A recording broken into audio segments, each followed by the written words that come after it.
वाहिगुरु जी का खालसा, वाहिगुरु जी की फतेह।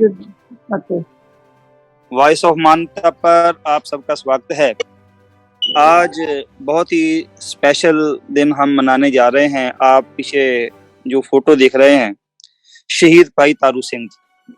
शहीद भाई तारू सिंह जी का इतिहास जो है वो अपने आप में एक विचित्र इतिहास है, क्योंकि सिख कौम एक शहीदों की कौम है। शहादतें पल पल पर, टाइम टाइम पर, समय समय पर शहादतें जब हम इसके हम देखने लगे तो एक एक हिस्से में और हिस्सों के हिस्सों में भी शहादतें जो है वो शामिल हो जाती हैं। और शहीद भाई तारू सिंह की शहादत जो है वो उस समय होती है जब सिख कौम जो है अपने बहुत ही ज्यादा संघर्ष के मोड में चल रही थी। वहां पर संघर्ष हो रहा था। साहिब श्री गुरु गोविंद सिंह महाराज जी के ज्योति जोत समाने के बाद में पिछले हफ्ते जैसे हमने भाई मनी सिंह जी का शहीदी दिवस मनाया, जिनके टुकड़े टुकड़े शरीर के कर दिए गए थे, उनकी शहादत इस तरीके से हुई थी। और इसी दिन कहा गया था कि जो अगली शहादत जो है उसका भी जिक्र, अगला जो प्रोग्राम होगा उसमें भी शहादत का वर्णन ही होगा। शहीद भाई तारू सिंह, और जब सिख संघर्ष के मोड में थे तो उस समय जो है ये एक और बड़ी शहादत सिख कौम में होती है। जब हम अरदास करते हैं ना, तो अरदास में नाम लिया जाता है जिन्हों शहीद सिंगणियों ने अपने बंद बंद कटवाए, टुकड़े टुकड़े शरीर के करवा दिए और खोपड़ियां लुहाई। खोपड़ियां लुहाने का मतलब वहां पर जब एक तस्वीर जहन में जाब आती है तो शहीद भाई तारू सिंह जी की जो है आती है तस्वीर दिमाग में कि उन्होंने अपने केसी, जो अपने सिखी केस हैं, जो हमारे रूम हैं, उनको उन्होंने अपने अंतले श्वासों तक निभाया। और ऐसी शख्सियत के बारे में आज हम बात करने जा रहे हैं। हमारे साथ भैन जी अनिमेश्वर कौर जी और सरदार दिलबाग सिंह जी बलेर साहब हमारे साथ जुड़े हैं। मैं आज की जो शुरुआत है भैन जी अनिमेश्वर कौर जी आपसे करना चाहता हूँ कि शहीद भाई तारू सिंह जी के जीवन के बारे में जितना आप जानते हैं संक्षेप रूप में आप जानकारी दीजिए हिंदी में। वाहिगुरु जी का खालसा, वाहिगुरु जी की फतेह। वॉइस ऑफ मानवता चैनल के ऊपर मुझे ये सौभाग्य प्राप्त हुआ है कि मैं आज शहीद भाई तारू सिंह जी के बारे में कुछ बताऊं, कुछ बात करूं। तो शहीद भाई तारू सिंह जी पूर्ला गांव अमृतसर डिस्ट्रिक्ट में पैदा हुए और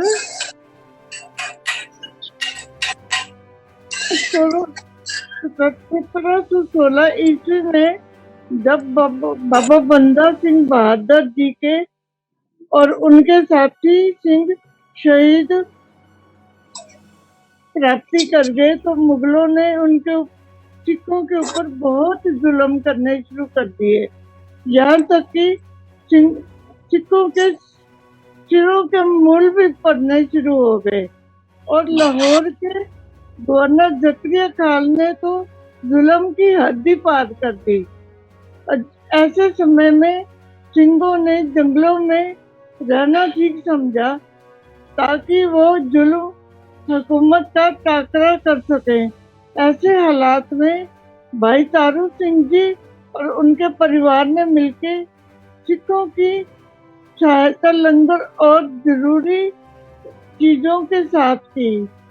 तो एक मुखबर ने भाई तारू सिंह के बारे में पता चला तो उसने गवर्नर जकरिया खान के कान भरने शुरू कर दिए।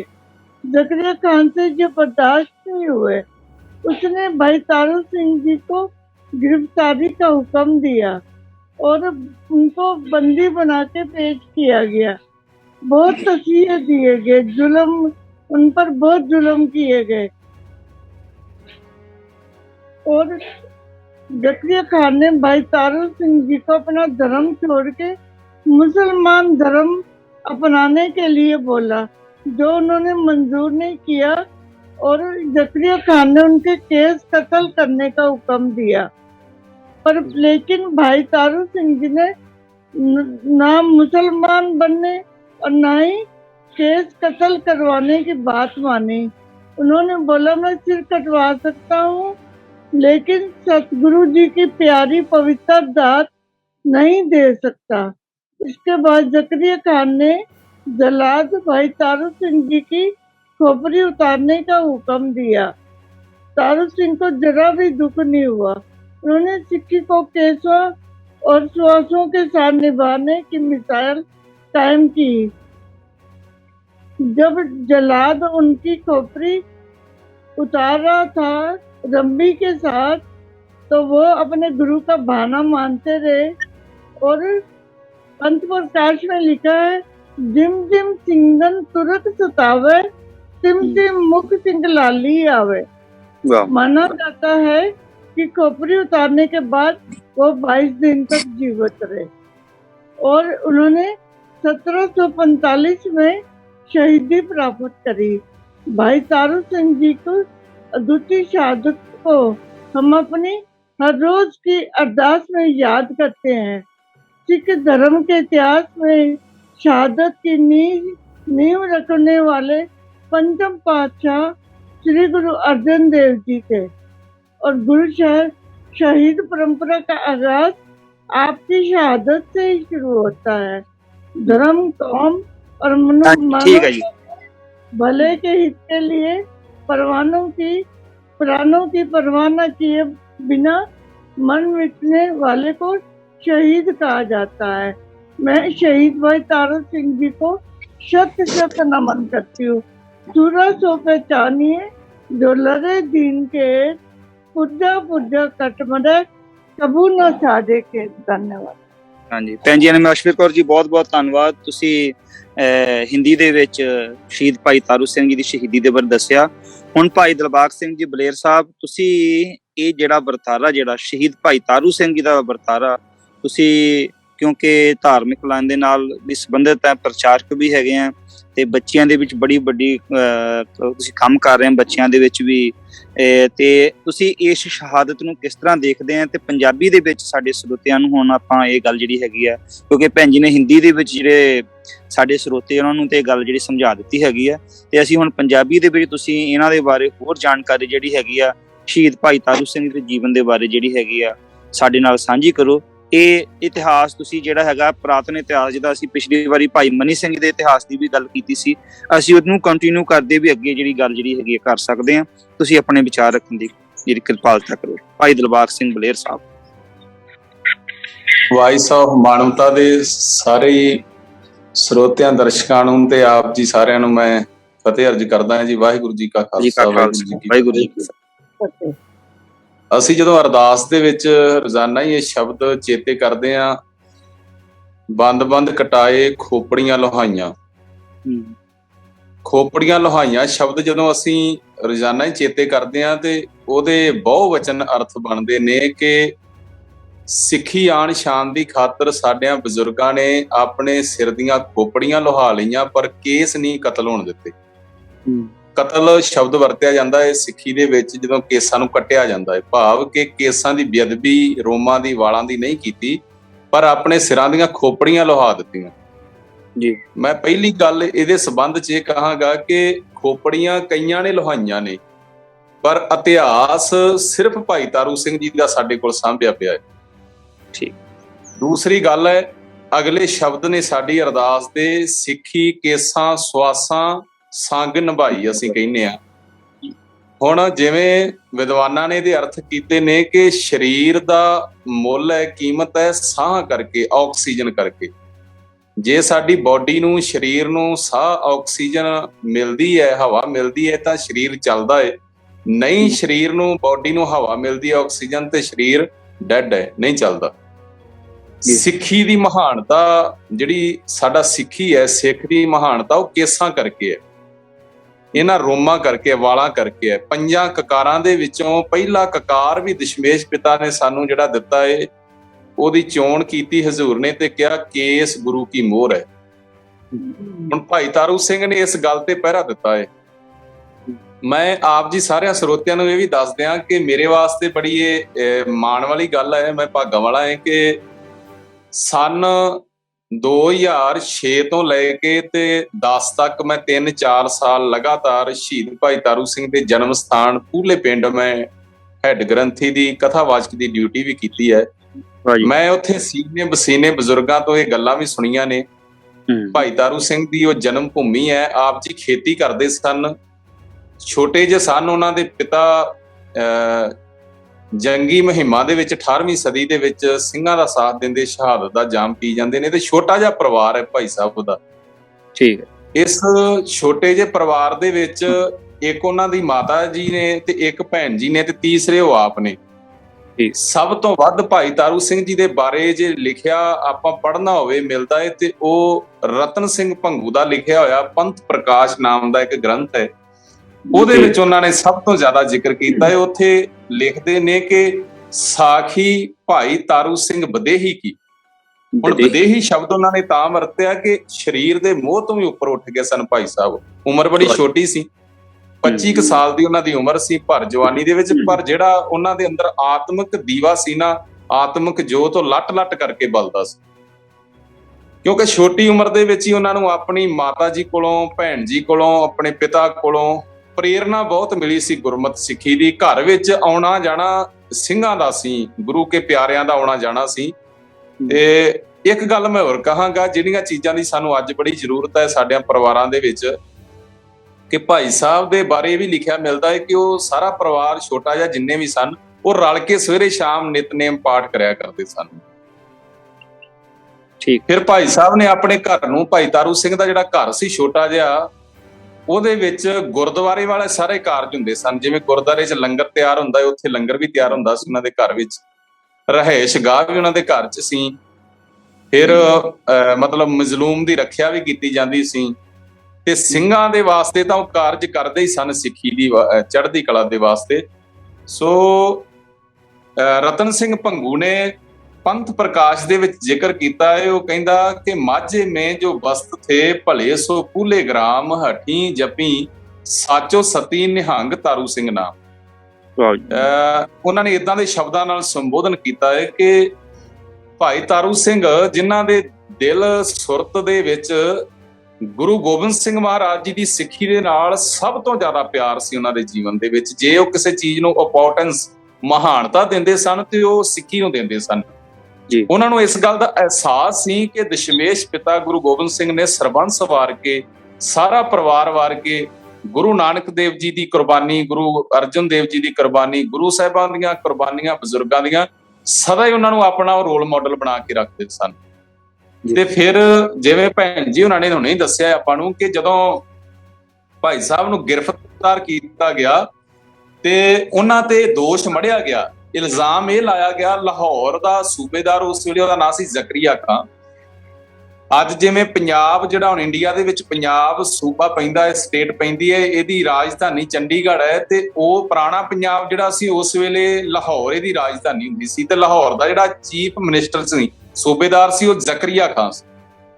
ਉਹਦੇ ਪਾਸ ਸ਼ਿਕਾਇਤ ਲਾਈ ਜਾਂਦੀ ਹੈ ਕਿ ਜਦੋਂ ਉਹ ਤੁਹਾਨੂੰ ਮੈਂ ਰੋਕਣ ਦਿਆਂ, ਤੁਸੀਂ ਹੈ ਨਾ ਉਹਦਾ ਨਾਮ ਵੀ ਉਜਾਗਰ ਕਰਨਾ ਹੈਗਾ ਜਿਹਨੇ ਸ਼ਿਕਾਇਤ ਲਾਈ ਸੀ।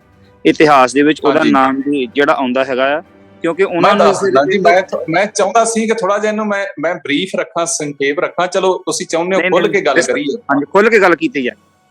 ਹਾਂਜੀ, ਹੋਇਆ ਕੀ ਹੈ ਕਿ ਜ਼ਕਰੀਆ ਖਾਂ ਜਿਹੜਾ ਸੂਬੇਦਾਰ ਸੀ ਲਾਹੌਰ ਦਾ, ਉਹਨੇ ਸਿਰਾਂ ਦੇ ਮੁੱਲ ਰੱਖੇ, ਸਾਡਿਆਂ ਬਜ਼ੁਰਗਾਂ ਦੇ ਸਿਰਾਂ ਦੇ ਮੁੱਲ ਰੱਖੇ।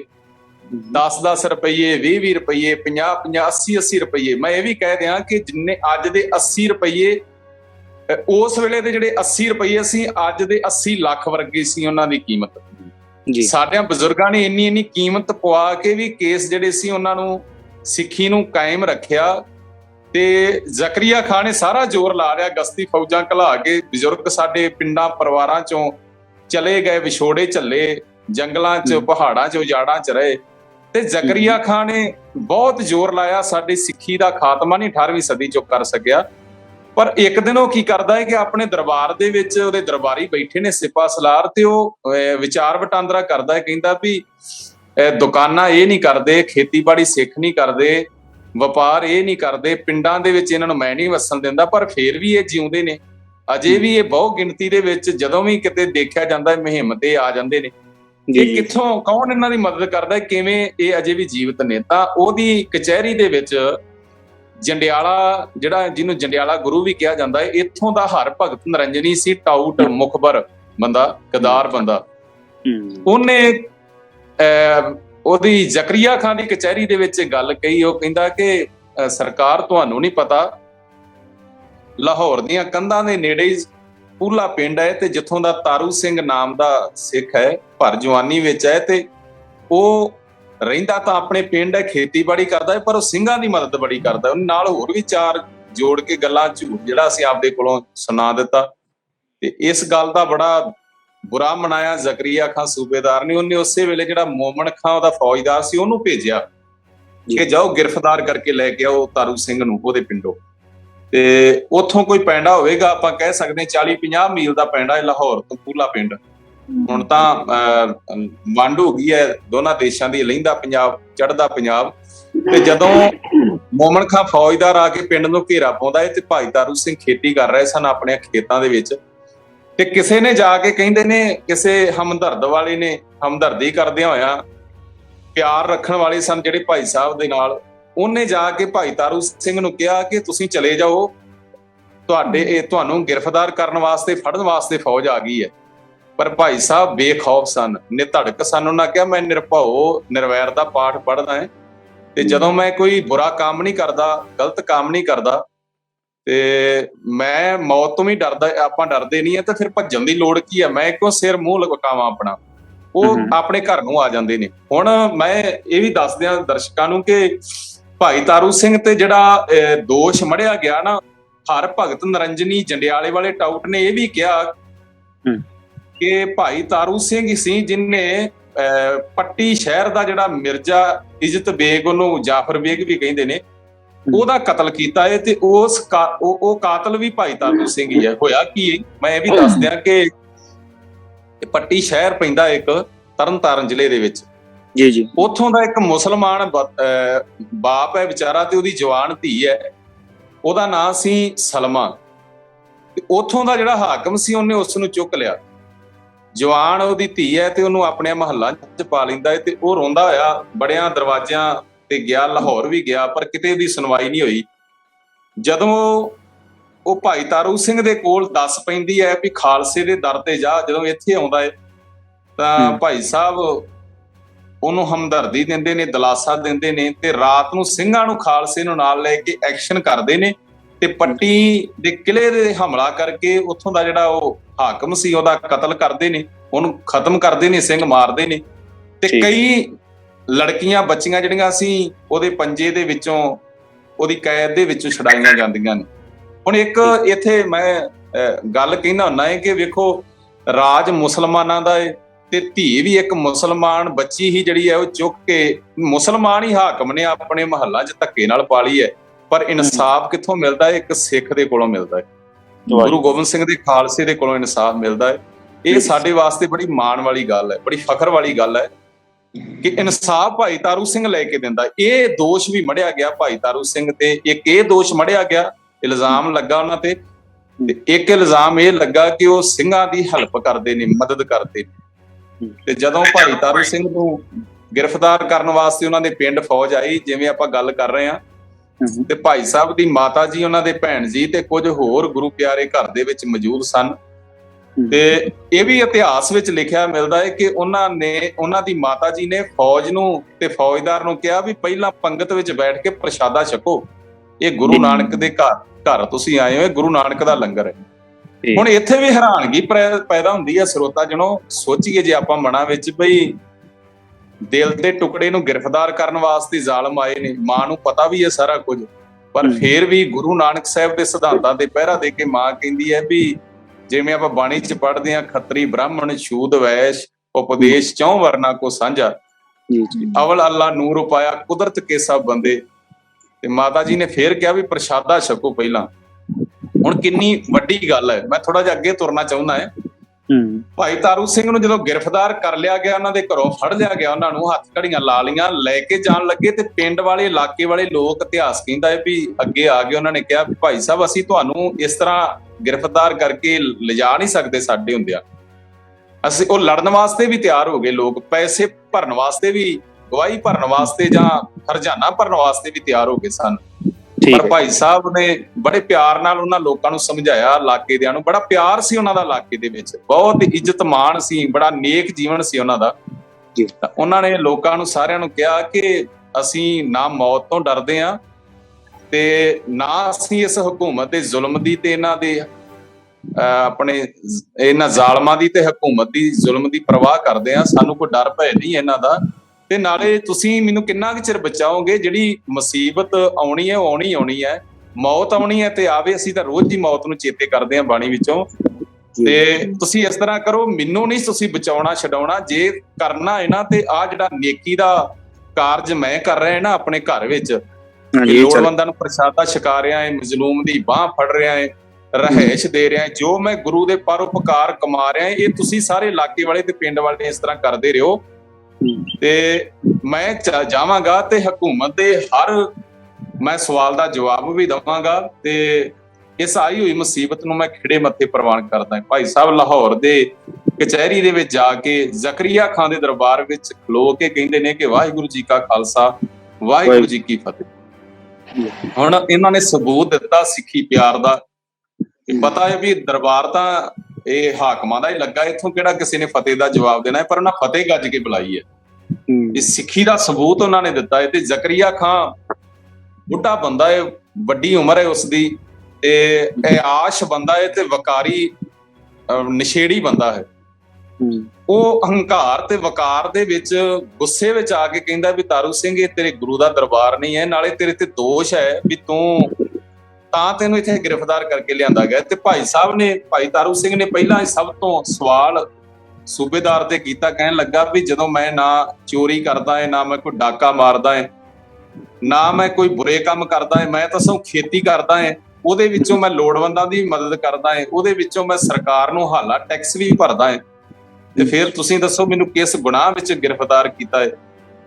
ਤੇ ਚੁੱਪ ਛਾ ਗਈ ਹੈ ਸਾਰੇ ਪਾਸੇ। ਪਰ ਉਹ ਚੁੱਪ ਦੇ ਵਿੱਚੋਂ ਇੱਕ ਆਵਾਜ਼ ਆਈ ਹੈ ਕਿ ਤਾਰੂ ਸਿੰਘ, ਸਿੱਖ ਹੋਣਾ ਗੁਨਾਹ ਹੈ। ਅੱਜ ਤੱਕ ਹੀ ਸਿੱਖ ਹੋਣਾ ਹੀ ਗੁਨਾਹ ਮੰਨਿਆ ਜਾਂਦਾ ਹੈ ਸਾਡਾ। ਹੁਣ ਮੈਂ ਹੁਣ ਇਹ ਗੱਲ ਕਹਾਂਗਾ ਵੀ ਅੱਜ ਵੀ ਇੰਡੀਆ ਦੇ ਵਿੱਚ ਖਾਸ ਕਰਕੇ ਆਪਾਂ ਦੇਖਦੇ ਹਾਂ ਵੀ ਭਾਵੇਂ ਛਬੀਲਾਂ, ਲੰਗਰ, ਦਵਾਈਆਂ ਜਾਂ ਜਿਸ ਤਰ੍ਹਾਂ ਦੀਆਂ ਮਰਜ਼ੀ ਸੇਵਾਵਾਂ ਸਿੱਖ ਕਰਦੇ ਨੇ, ਪਰ ਫਿਰ ਸਾਡੇ ਗੁਰੂ ਗ੍ਰੰਥ ਸਾਹਿਬ ਨੂੰ ਹੀ ਅੱਗਾਂ ਲਾਈਆਂ ਜਾਂਦੀਆਂ ਨੇ। ਫਿਰ ਸਾਡੇ ਸਿੱਖਾਂ ਦੇ ਘਰ ਸਾੜੇ ਜਾਂਦੇ ਨੇ, ਸਾਡੇ ਉੱਤੇ ਕੇਸ ਪਾ ਕੇ ਸਾਨੂੰ ਉਮਰ ਕੈਦਾਂ ਦਿੱਤੀਆਂ ਜਾਂਦੀਆਂ ਨੇ। ਆ ਥੋੜੇ ਦਿਨਾਂ ਦੀ ਗੱਲ ਹੈ, 2 ਸਿੱਖ ਨੌਜਵਾਨਾਂ ਦੇ ਉੱਪਰ ਉਮਰ ਕੈਦ ਦੀ ਸਜ਼ਾ ਪਾਈ ਗਈ ਕਿਉਂਕਿ ਉਹਨਾਂ ਗੁਰੂ ਗ੍ਰੰਥ ਸਾਹਿਬ ਦੀ ਬੇਅਦਬੀ ਕਰਨ ਵਾਲੇ ਦਾ ਸੋਧਾ ਲਾਇਆ ਸੀ। ਸੋ ਮਤਲਬ ਭਾਈ ਤਾਰੂ ਸਿੰਘ ਦੀ ਸਾਹਮਣੇ ਉਹ ਜਿਹੜੀ ਚੁੱਪ ਸੀ ਨਾ, ਚੁੱਪ ਵਿੱਚੋਂ ਇਹੀ ਜਵਾਬ ਉਹਨਾਂ ਨੂੰ ਮਿਲਿਆ ਸੀ ਕਿ ਸਿੱਖ ਹੋਣਾ ਗੁਨਾਹ ਹੈ। ਸੋ ਗੱਲਬਾਤ ਅੱਗੇ ਚੱਲਦੀ ਹੈ। ਉਹਨਾਂ ਤੇ ਜਿਹੜੇ ਮੈਂ ਪਹਿਲਾਂ ਗੱਲ ਕਰ ਰਿਹਾ ਵੀ ਦੋਸ਼ ਲਾਏ ਗਏ ਸੀ ਕਿ ਉਹਨਾਂ ਨੇ ਇੱਕ ਤਾਂ ਉਹ ਹਾਕਮ ਪੱਟੀ ਵਾਲੇ ਦਾ ਕਤਲ ਕੀਤਾ ਹੈ, ਤੇ ਦੂਸਰਾ ਇਹ ਇਲਜ਼ਾਮ ਲਾਇਆ ਗਿਆ ਸੀ ਕਿ ਸਿੰਘਾਂ ਦੀ ਮਦਦ ਕਰਦਾ ਹੈ। ਸੋ ਭਾਈ ਤਾਰੂ ਸਿੰਘ ਨੂੰ ਤਸੀਹੇ ਦੇਣੇ ਸ਼ੁਰੂ ਕੀਤੇ ਗਏ ਨੇ ਵੀ ਜ਼ੁਲਮ ਢਾਉਣਾ ਸ਼ੁਰੂ ਕੀਤਾ ਗਿਆ ਹੈ। ਤੇ ਉਹ ਜ਼ੁਲਮ ਦੇ ਵਿੱਚ ਉਹਨਾਂ ਤੇ ਚਰਖੜੀ ਤੇ ਗੇੜਾ ਦਿੰਦੇ ਸਨ। ਚਰਖੜੀ ਅੱਜ ਦੇ ਬੱਚਿਆਂ ਨੂੰ ਦੱਸਣਾ ਪੈਂਦਾ ਹੈ ਥੋੜਾ ਜਿਹਾ ਸਾਨੂੰ, ਕਿ ਜਿਵੇਂ ਗੋਲ ਵੱਡੇ ਵੱਡੇ 2 ਤਖਤੇ ਹੁੰਦੇ ਸਨ, ਉਹਨਾਂ ਇੱਕ ਦੇ ਉੱਪਰ ਤਿੱਖੀਆਂ ਛੁਰੀਆਂ ਲੱਗੀਆਂ ਹੁੰਦੀਆਂ ਸੀ, ਇੱਕ ਦੇ ਉੱਪਰ ਬੰਦੀ ਨੂੰ ਬੰਨਿਆ ਜਾਂਦਾ ਸੀ ਰੱਸਿਆਂ ਦੇ ਨਾਲ, ਸੰਗਲਾਂ ਦੇ ਨਾਲ। ਤੇ ਉਹ ਜਦੋਂ ਦੋਨੇ ਤਖਤਿਆਂ ਨੂੰ ਨੇੜੇ ਨੇੜੇ ਕਰਕੇ ਚਲਾਉਂਦੇ ਸੀ, ਉਹਨੂੰ ਕਹਿੰਦੇ ਸੀ ਚਰਖੀ ਤੇ ਚਾੜਨਾ। ਉਹ ਜਿਹੜੀਆਂ ਛੁਰੀਆਂ ਤਿੱਖੀਆਂ ਕਰਦਾ ਚਾਕੂ ਸਰੀਰ ਦੇ ਜਿਸ ਵੀ ਅੰਗ ਹਿੱਸੇ ਤੇ ਚੱਲਦੇ ਸਨ, ਨਾੜਾਂ ਹੋਣ, ਹੱਡੀਆਂ ਹੋਣ, ਚਮੜੀ ਹੋਵੇ, ਉਹ ਕੱਟਦੇ ਸਨ ਉਸ ਨੂੰ। ਏਦਾਂ ਭਾਈ ਤਾਰੂ ਸਿੰਘ ਨੂੰ ਚਰਖੀ ਤੇ ਚਾੜਿਆ ਗਿਆ। ਤਾਂ ਜਦੋਂ ਉਹਨਾਂ ਨੂੰ ਚਰਖੀ ਤੋਂ ਲਾਇਆ ਜਾਂਦਾ ਹੈ ਤੇ ਜ਼ਾਲਮ ਫਿਰ ਪੁੱਛਦੇ ਨੇ ਕਿ ਤਾਰੂ ਸਿੰਘ, ਜਾਂ ਤਾਂ ਮੁਸਲਮਾਨ ਬਣ ਜਾ, ਦੀਨੇ ਇਸਲਾਮ ਕਬੂਲ ਕਰ ਲਾ, ਤੇ ਜਾਂ ਇਹ ਤੇਰੇ ਤੇ ਜ਼ੁਲਮ ਅਜੇ ਹੋਰ ਢਾਇਆ ਜਾਏਗਾ, ਮਰਨ ਵਾਸਤੇ ਤਿਆਰ ਹੋ ਜਾ। ਤੇ ਨਾਲ ਜ਼ਾਲਮ ਜ਼ਕਰੀਆ ਖਾਨ ਇਹ ਗੱਲ ਕਹਿੰਦਾ ਕਿ ਤਾਰੂ ਸਿੰਘ, ਮੈਨੂੰ ਤੇਰੀ ਜਵਾਨੀ ਤੇ ਤਰਸ ਆਉਂਦਾ ਹੈ। ਉਹ ਕਹਿੰਦੇ ਵੀ ਜੇ ਤਰਸ ਆਉਂਦਾ ਹੈ ਨਾ ਤੇ ਫਿਰ ਮੇਰੇ ਤੇ ਇਹ ਇੱਕ ਕੰਮ ਕਰ, ਵੀ ਮੈਨੂੰ ਇਹ ਨਾ ਕਹਿ ਵੀ ਮੁਸਲਮਾਨ ਬਣ ਜਾ, ਮੈਨੂੰ ਆਪਣੀ ਗੁਰੂ ਦੀ ਗੋਦ ਚੰਗੀ ਲੱਗਦੀ ਹੈ, ਸਿੱਖੀ ਚੰਗੀ ਲੱਗਦੀ, ਮੈਨੂੰ ਸਿੱਖ ਰਹਿਣ ਦੇ। ਤੇ ਉਹ ਕਹਿੰਦੇ ਵੀ ਤੈਨੂੰ ਹੁਣੇ ਛੱਡਣ ਵਾਸਤੇ ਤਿਆਰ ਆ, ਤੂੰ ਬਸ ਮੁਸਲਮਾਨ ਬਣ ਜਾ ਇੱਕ ਵਾਰ, ਵੀ ਫਤਿਹ ਨਾ ਬੁਲਾ, ਦੀਨੇ ਇਸਲਾਮ ਕਬੂਲ ਕਰ ਲੈ, ਸਲਾਮ ਕਰ ਦੇ। ਤੇ ਭਾਈ ਤਾਰੂ ਸਿੰਘ ਕਹਿੰਦਾ ਵੀ ਕੀ ਮੁਸਲਮਾਨਾਂ ਨੂੰ ਮੌਤ ਨਹੀਂ ਆਉਂਦੀ? ਹਰ ਗੱਲ ਦਾ ਜਵਾਬ ਉਹਨਾਂ ਨੇ ਦਿੱਤਾ ਹੈ। ਤੇ ਫਿਰ ਕਹਿੰਦੇ ਨੇ ਵੀ ਜ਼ਕਰੀਆ ਖਾਂ ਵੇਖੋ, ਇੱਕ ਬੰਨੇ 25 ਸਾਲ ਦਾ ਭਰ ਜਵਾਨੀ 'ਚ ਨੌਜਵਾਨ ਤੇ ਇੱਕ ਪਾਸੇ ਰਾਜਨੀਤਿਕ ਬੁੱਢਾ ਬੰਦਾ, ਹੰਡਿਆ ਹੋਇਆ ਬੰਦਾ ਜ਼ਕਰੀਆ ਖਾਂ, ਉਹ ਉਮਰ ਬੁਢਾਪੇ ਵਿੱਚ ਹੈ ਉਹਦੀ, ਤੇ ਉਹਨੂੰ ਇਹੀ ਹੈ ਕਿ ਮੈਂ ਡਰਾਵੇ ਦੇ ਕੇ ਲਾਲਚ ਨਾਲ ਪਿਆਰ ਨਾਲ ਮਨਾ ਲਵਾਂਗਾ। ਬੜੇ ਲਾਲਚ ਵੀ ਦਿੱਤੇ ਤੇ ਪਿਆਰ ਵਿੱਚ ਵੀ ਉਹ ਜ਼ਕਰੀਆ ਖਾਂ ਕਹਿੰਦਾ ਹੈ ਤਾਰੂ ਸਿੰਘ ਜੀ ਨੂੰ, ਕਹਿੰਦਾ ਹੈ ਕਿ ਮੈਂ ਇਹ ਸੁਣਿਆ ਹੈ ਵੀ ਤੇਰੇ ਗੁਰੂ ਦੇ ਦਰ ਤੋਂ ਤੇ ਸਿੱਖ ਦੇ ਦਰ ਤੋਂ ਕੋਈ ਖਾਲੀ ਨਹੀਂ ਮੁੜਦਾ। ਤੇ ਜ਼ਕਰੀਆ ਖਾਂ ਦੇ ਸਾਹਮਣੇ ਤਾਰੂ ਸਿੰਘ ਕਹਿੰਦਾ ਵੀ ਹਾਂ, ਇਹ ਗੱਲ ਬਿਲਕੁਲ ਸਹੀ ਹੈ ਵੀ ਸਾਡੇ ਗੁਰੂ ਦੇ ਦਰ ਤੋਂ ਤੇ ਸਿੱਖ ਦੇ ਘਰੋਂ ਵੀ ਕੋਈ ਖਾਲੀ ਨਹੀਂ ਮੁੜਦਾ। ਕਹਿੰਦਾ ਕਿ ਮੈਂ ਵੀ ਤੇਰੇ ਤੋਂ ਇੱਕ ਮੰਗ ਮੰਗਦਾ ਹੈ, ਉਹ ਪੂਰੀ ਕਰੇਗਾ? ਭਾਈ ਸਾਹਿਬ ਨੇ ਕਿਹਾ ਦੱਸੋ? ਕਹਿੰਦਾ ਵੀ ਹਾਂ, ਜਿਹੜੀ ਤੇਰੀ ਸਿੱਖੀ ਹੈ ਇਹ ਮੈਨੂੰ ਦੇ ਦੇ, ਮੈਂ ਕੇਸ ਤੇਰੇ ਨਾਲ ਲੈਣੇ ਨੇ। ਭਾਈ ਸਾਹਿਬ ਨੇ ਕਿਹਾ ਨਹੀਂ, ਇਹ ਖੋਪੜੀ ਸਮੇਤ ਤਾਂ ਕੇਸ ਮਿਲ ਸਕਦੇ ਨੇ, ਸਰੀਰ ਦੇ ਵਿੱਚ ਸਾਹ ਨਾ ਰਹਿਣ ਉਦੋਂ ਬਾਅਦ ਤਾਂ ਜੋ ਮਰਜ਼ੀ ਤੁਸੀਂ ਕਰ ਲਓ, ਮੇਰੇ ਜਿਉਂਦਿਆਂ ਇਹ ਕੇਸ ਨਹੀਂ ਤੁਸੀਂ ਮੇਰੇ ਲੈ ਸਕਦੇ। ਜੀ ਜੀ। ਮਤਲਬ ਜਦੋਂ ਚਰਖੀ ਤੇ ਚਾੜਿਆ ਗਿਆ, ਲਾਇਆ ਗਿਆ, ਕਹਿੰਦੇ ਇਤਿਹਾਸ ਵਿੱਚ ਇਦਾਂ ਲਿਖਿਆ ਹੈ, ਕਹਿੰਦੇ ਭਾਈ ਤਾਰੂ ਸਿੰਘ ਆਪਣੇ ਲੰਮੇ ਲੰਮੇ ਕੇਸ ਸੀ ਸੋਹਣੇ ਜੇ, ਤੇ ਉਹ ਬੰਨਣ ਲੱਗ ਪਏ। ਤੇ ਜਦੋਂ ਆਪਣੇ ਕੇਸ ਬਣ ਰਹੇ ਸੀ, ਸੰਭਾਲ ਰਹੇ ਸੀ ਉਹਨਾਂ ਨੂੰ, ਜਿਵੇਂ ਆਪਾਂ ਕਹਿੰਦੇ ਨਾ ਕੇਸ ਆਪਣਾ ਜੁਦਾ ਖੁੱਲ ਜਾਵੇ ਤੇ ਸੰਭਾਲਣ ਲੱਗ ਪੈਂਦੀ, ਉਹ ਸੰਭਾਲ ਰਹੇ ਸੀ। ਤੇ ਜ਼ਕਰੀਆ ਖਾਂ ਹੁਣ ਉਹ ਸੋਚਦਾ ਹੈ ਵੀ ਮੈਂ ਪੰਜਾਬ ਦਾ ਸੂਬੇਦਾਰ ਹਾਕਮ, ਇੰਨੀ ਸ਼ਕਤੀ ਮੇਰੇ ਕੋਲ, ਇੰਨੀ ਫੌਜ, ਤੇ ਇਹ ਇੱਕ ਮਾਮੂਲੀ ਬੰਦਾ ਮੇਰੇ ਅੱਗੇ ਗੱਲ ਨਹੀਂ ਮੇਰੀ ਮੰਨ ਰਿਹਾ। ਉਹਨੂੰ ਗੁੱਸਾ ਆ ਰਿਹਾ ਹੈ ਤੇ ਉਹ ਗੁੱਸੇ ਵਿੱਚ ਆਇਆ, ਫਿਰ ਕਹਿੰਦਾ ਵੀ ਇਹ ਜਿਹੜੀ ਸਿੱਖੀ ਦੇ ਤੂੰ ਮਾਣ ਕਰਦਾ ਹੈ, ਇਹ ਮੈਂ ਤੇਰੀ ਰਹਿਣ ਨਹੀਂ ਦੇਣੀ, ਇਹ ਮੈਂ ਜੁੱਤੀਆਂ ਮਾਰ ਮਾਰ ਕੇ ਤੇਰੀ ਉਡਾ ਦਿਆਂਗਾ। ਤੇ ਭਾਈ ਤਾਰੂ ਸਿੰਘ ਨੇ ਸੁਭਾਵਿਕ ਹੀ ਹੱਸਦਿਆਂ ਕਿਉਂਕਿ ਤਕਲੀਫ ਦੇ ਵਿੱਚ ਸਨ ਉਹ, ਨਾਲੇ ਤਸੀਹੇ ਚੱਲ ਰਹੇ ਸਨ, ਤੇ ਮੁਸਕਰਾਉਂਦਿਆਂ ਇਹਨਾਂ ਨੇ ਕਹਿਣ ਲੱਗੇ ਵੀ ਸੂਬੇਦਾਰ ਕੀ ਜੁੱਤੀਆਂ ਤੇ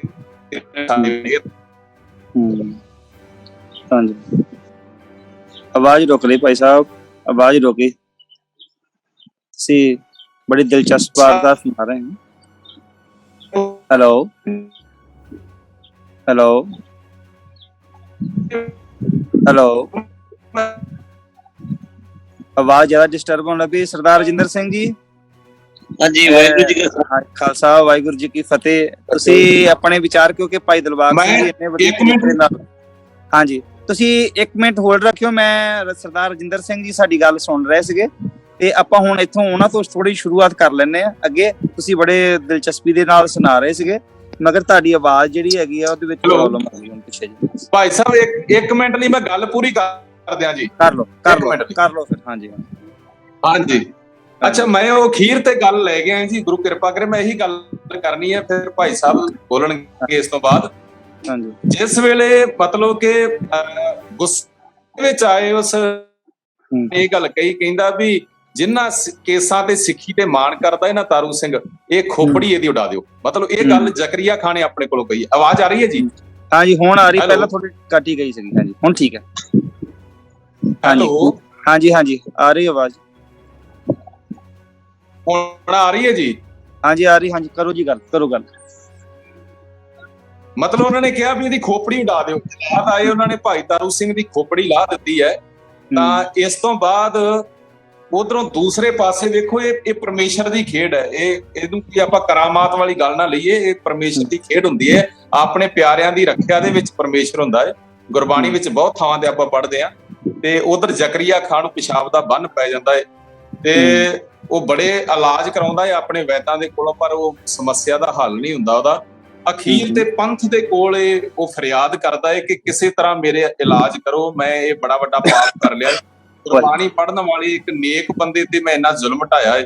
ਤਾਂ ਇਸ ਤੋਂ ਬਾਅਦ ਪੰਥ ਵੱਲੋਂ ਇਹ ਹੁਕਮ ਹੁੰਦਾ ਹੈ, ਸ਼ਬੇਗ ਸਿੰਘ ਨਾਮ ਦਾ ਜਿਹੜਾ ਉਸ ਵੇਲੇ ਸਿੱਖ ਵਿੱਚ ਗੱਲਬਾਤ ਕਰਦਾ ਹੈ, ਤਾਂ ਜੁੱਤੀ ਭਾਈ ਤਾਰੂ ਸਿੰਘ ਦੀ ਪੰਥ ਵੱਲੋਂ ਕਿਹਾ ਗਿਆ ਸੀ ਕਿ ਇਹਦੇ ਸਿਰ ਵਿੱਚ ਮਾਰੋ ਤਾਂ ਇਹਨੂੰ ਪਿਸ਼ਾਬ ਆਏਗਾ। ਤੇ 22 ਦਿਨ ਉਹ ਜੁੱਤੀਆਂ ਖਾਂਦਾ ਅਖੀਰ ਦੁਨੀਆ ਤੋਂ ਕੂਚ ਕਰ ਗਿਆ ਜ਼ਕਰੀਆ ਖਾਂ।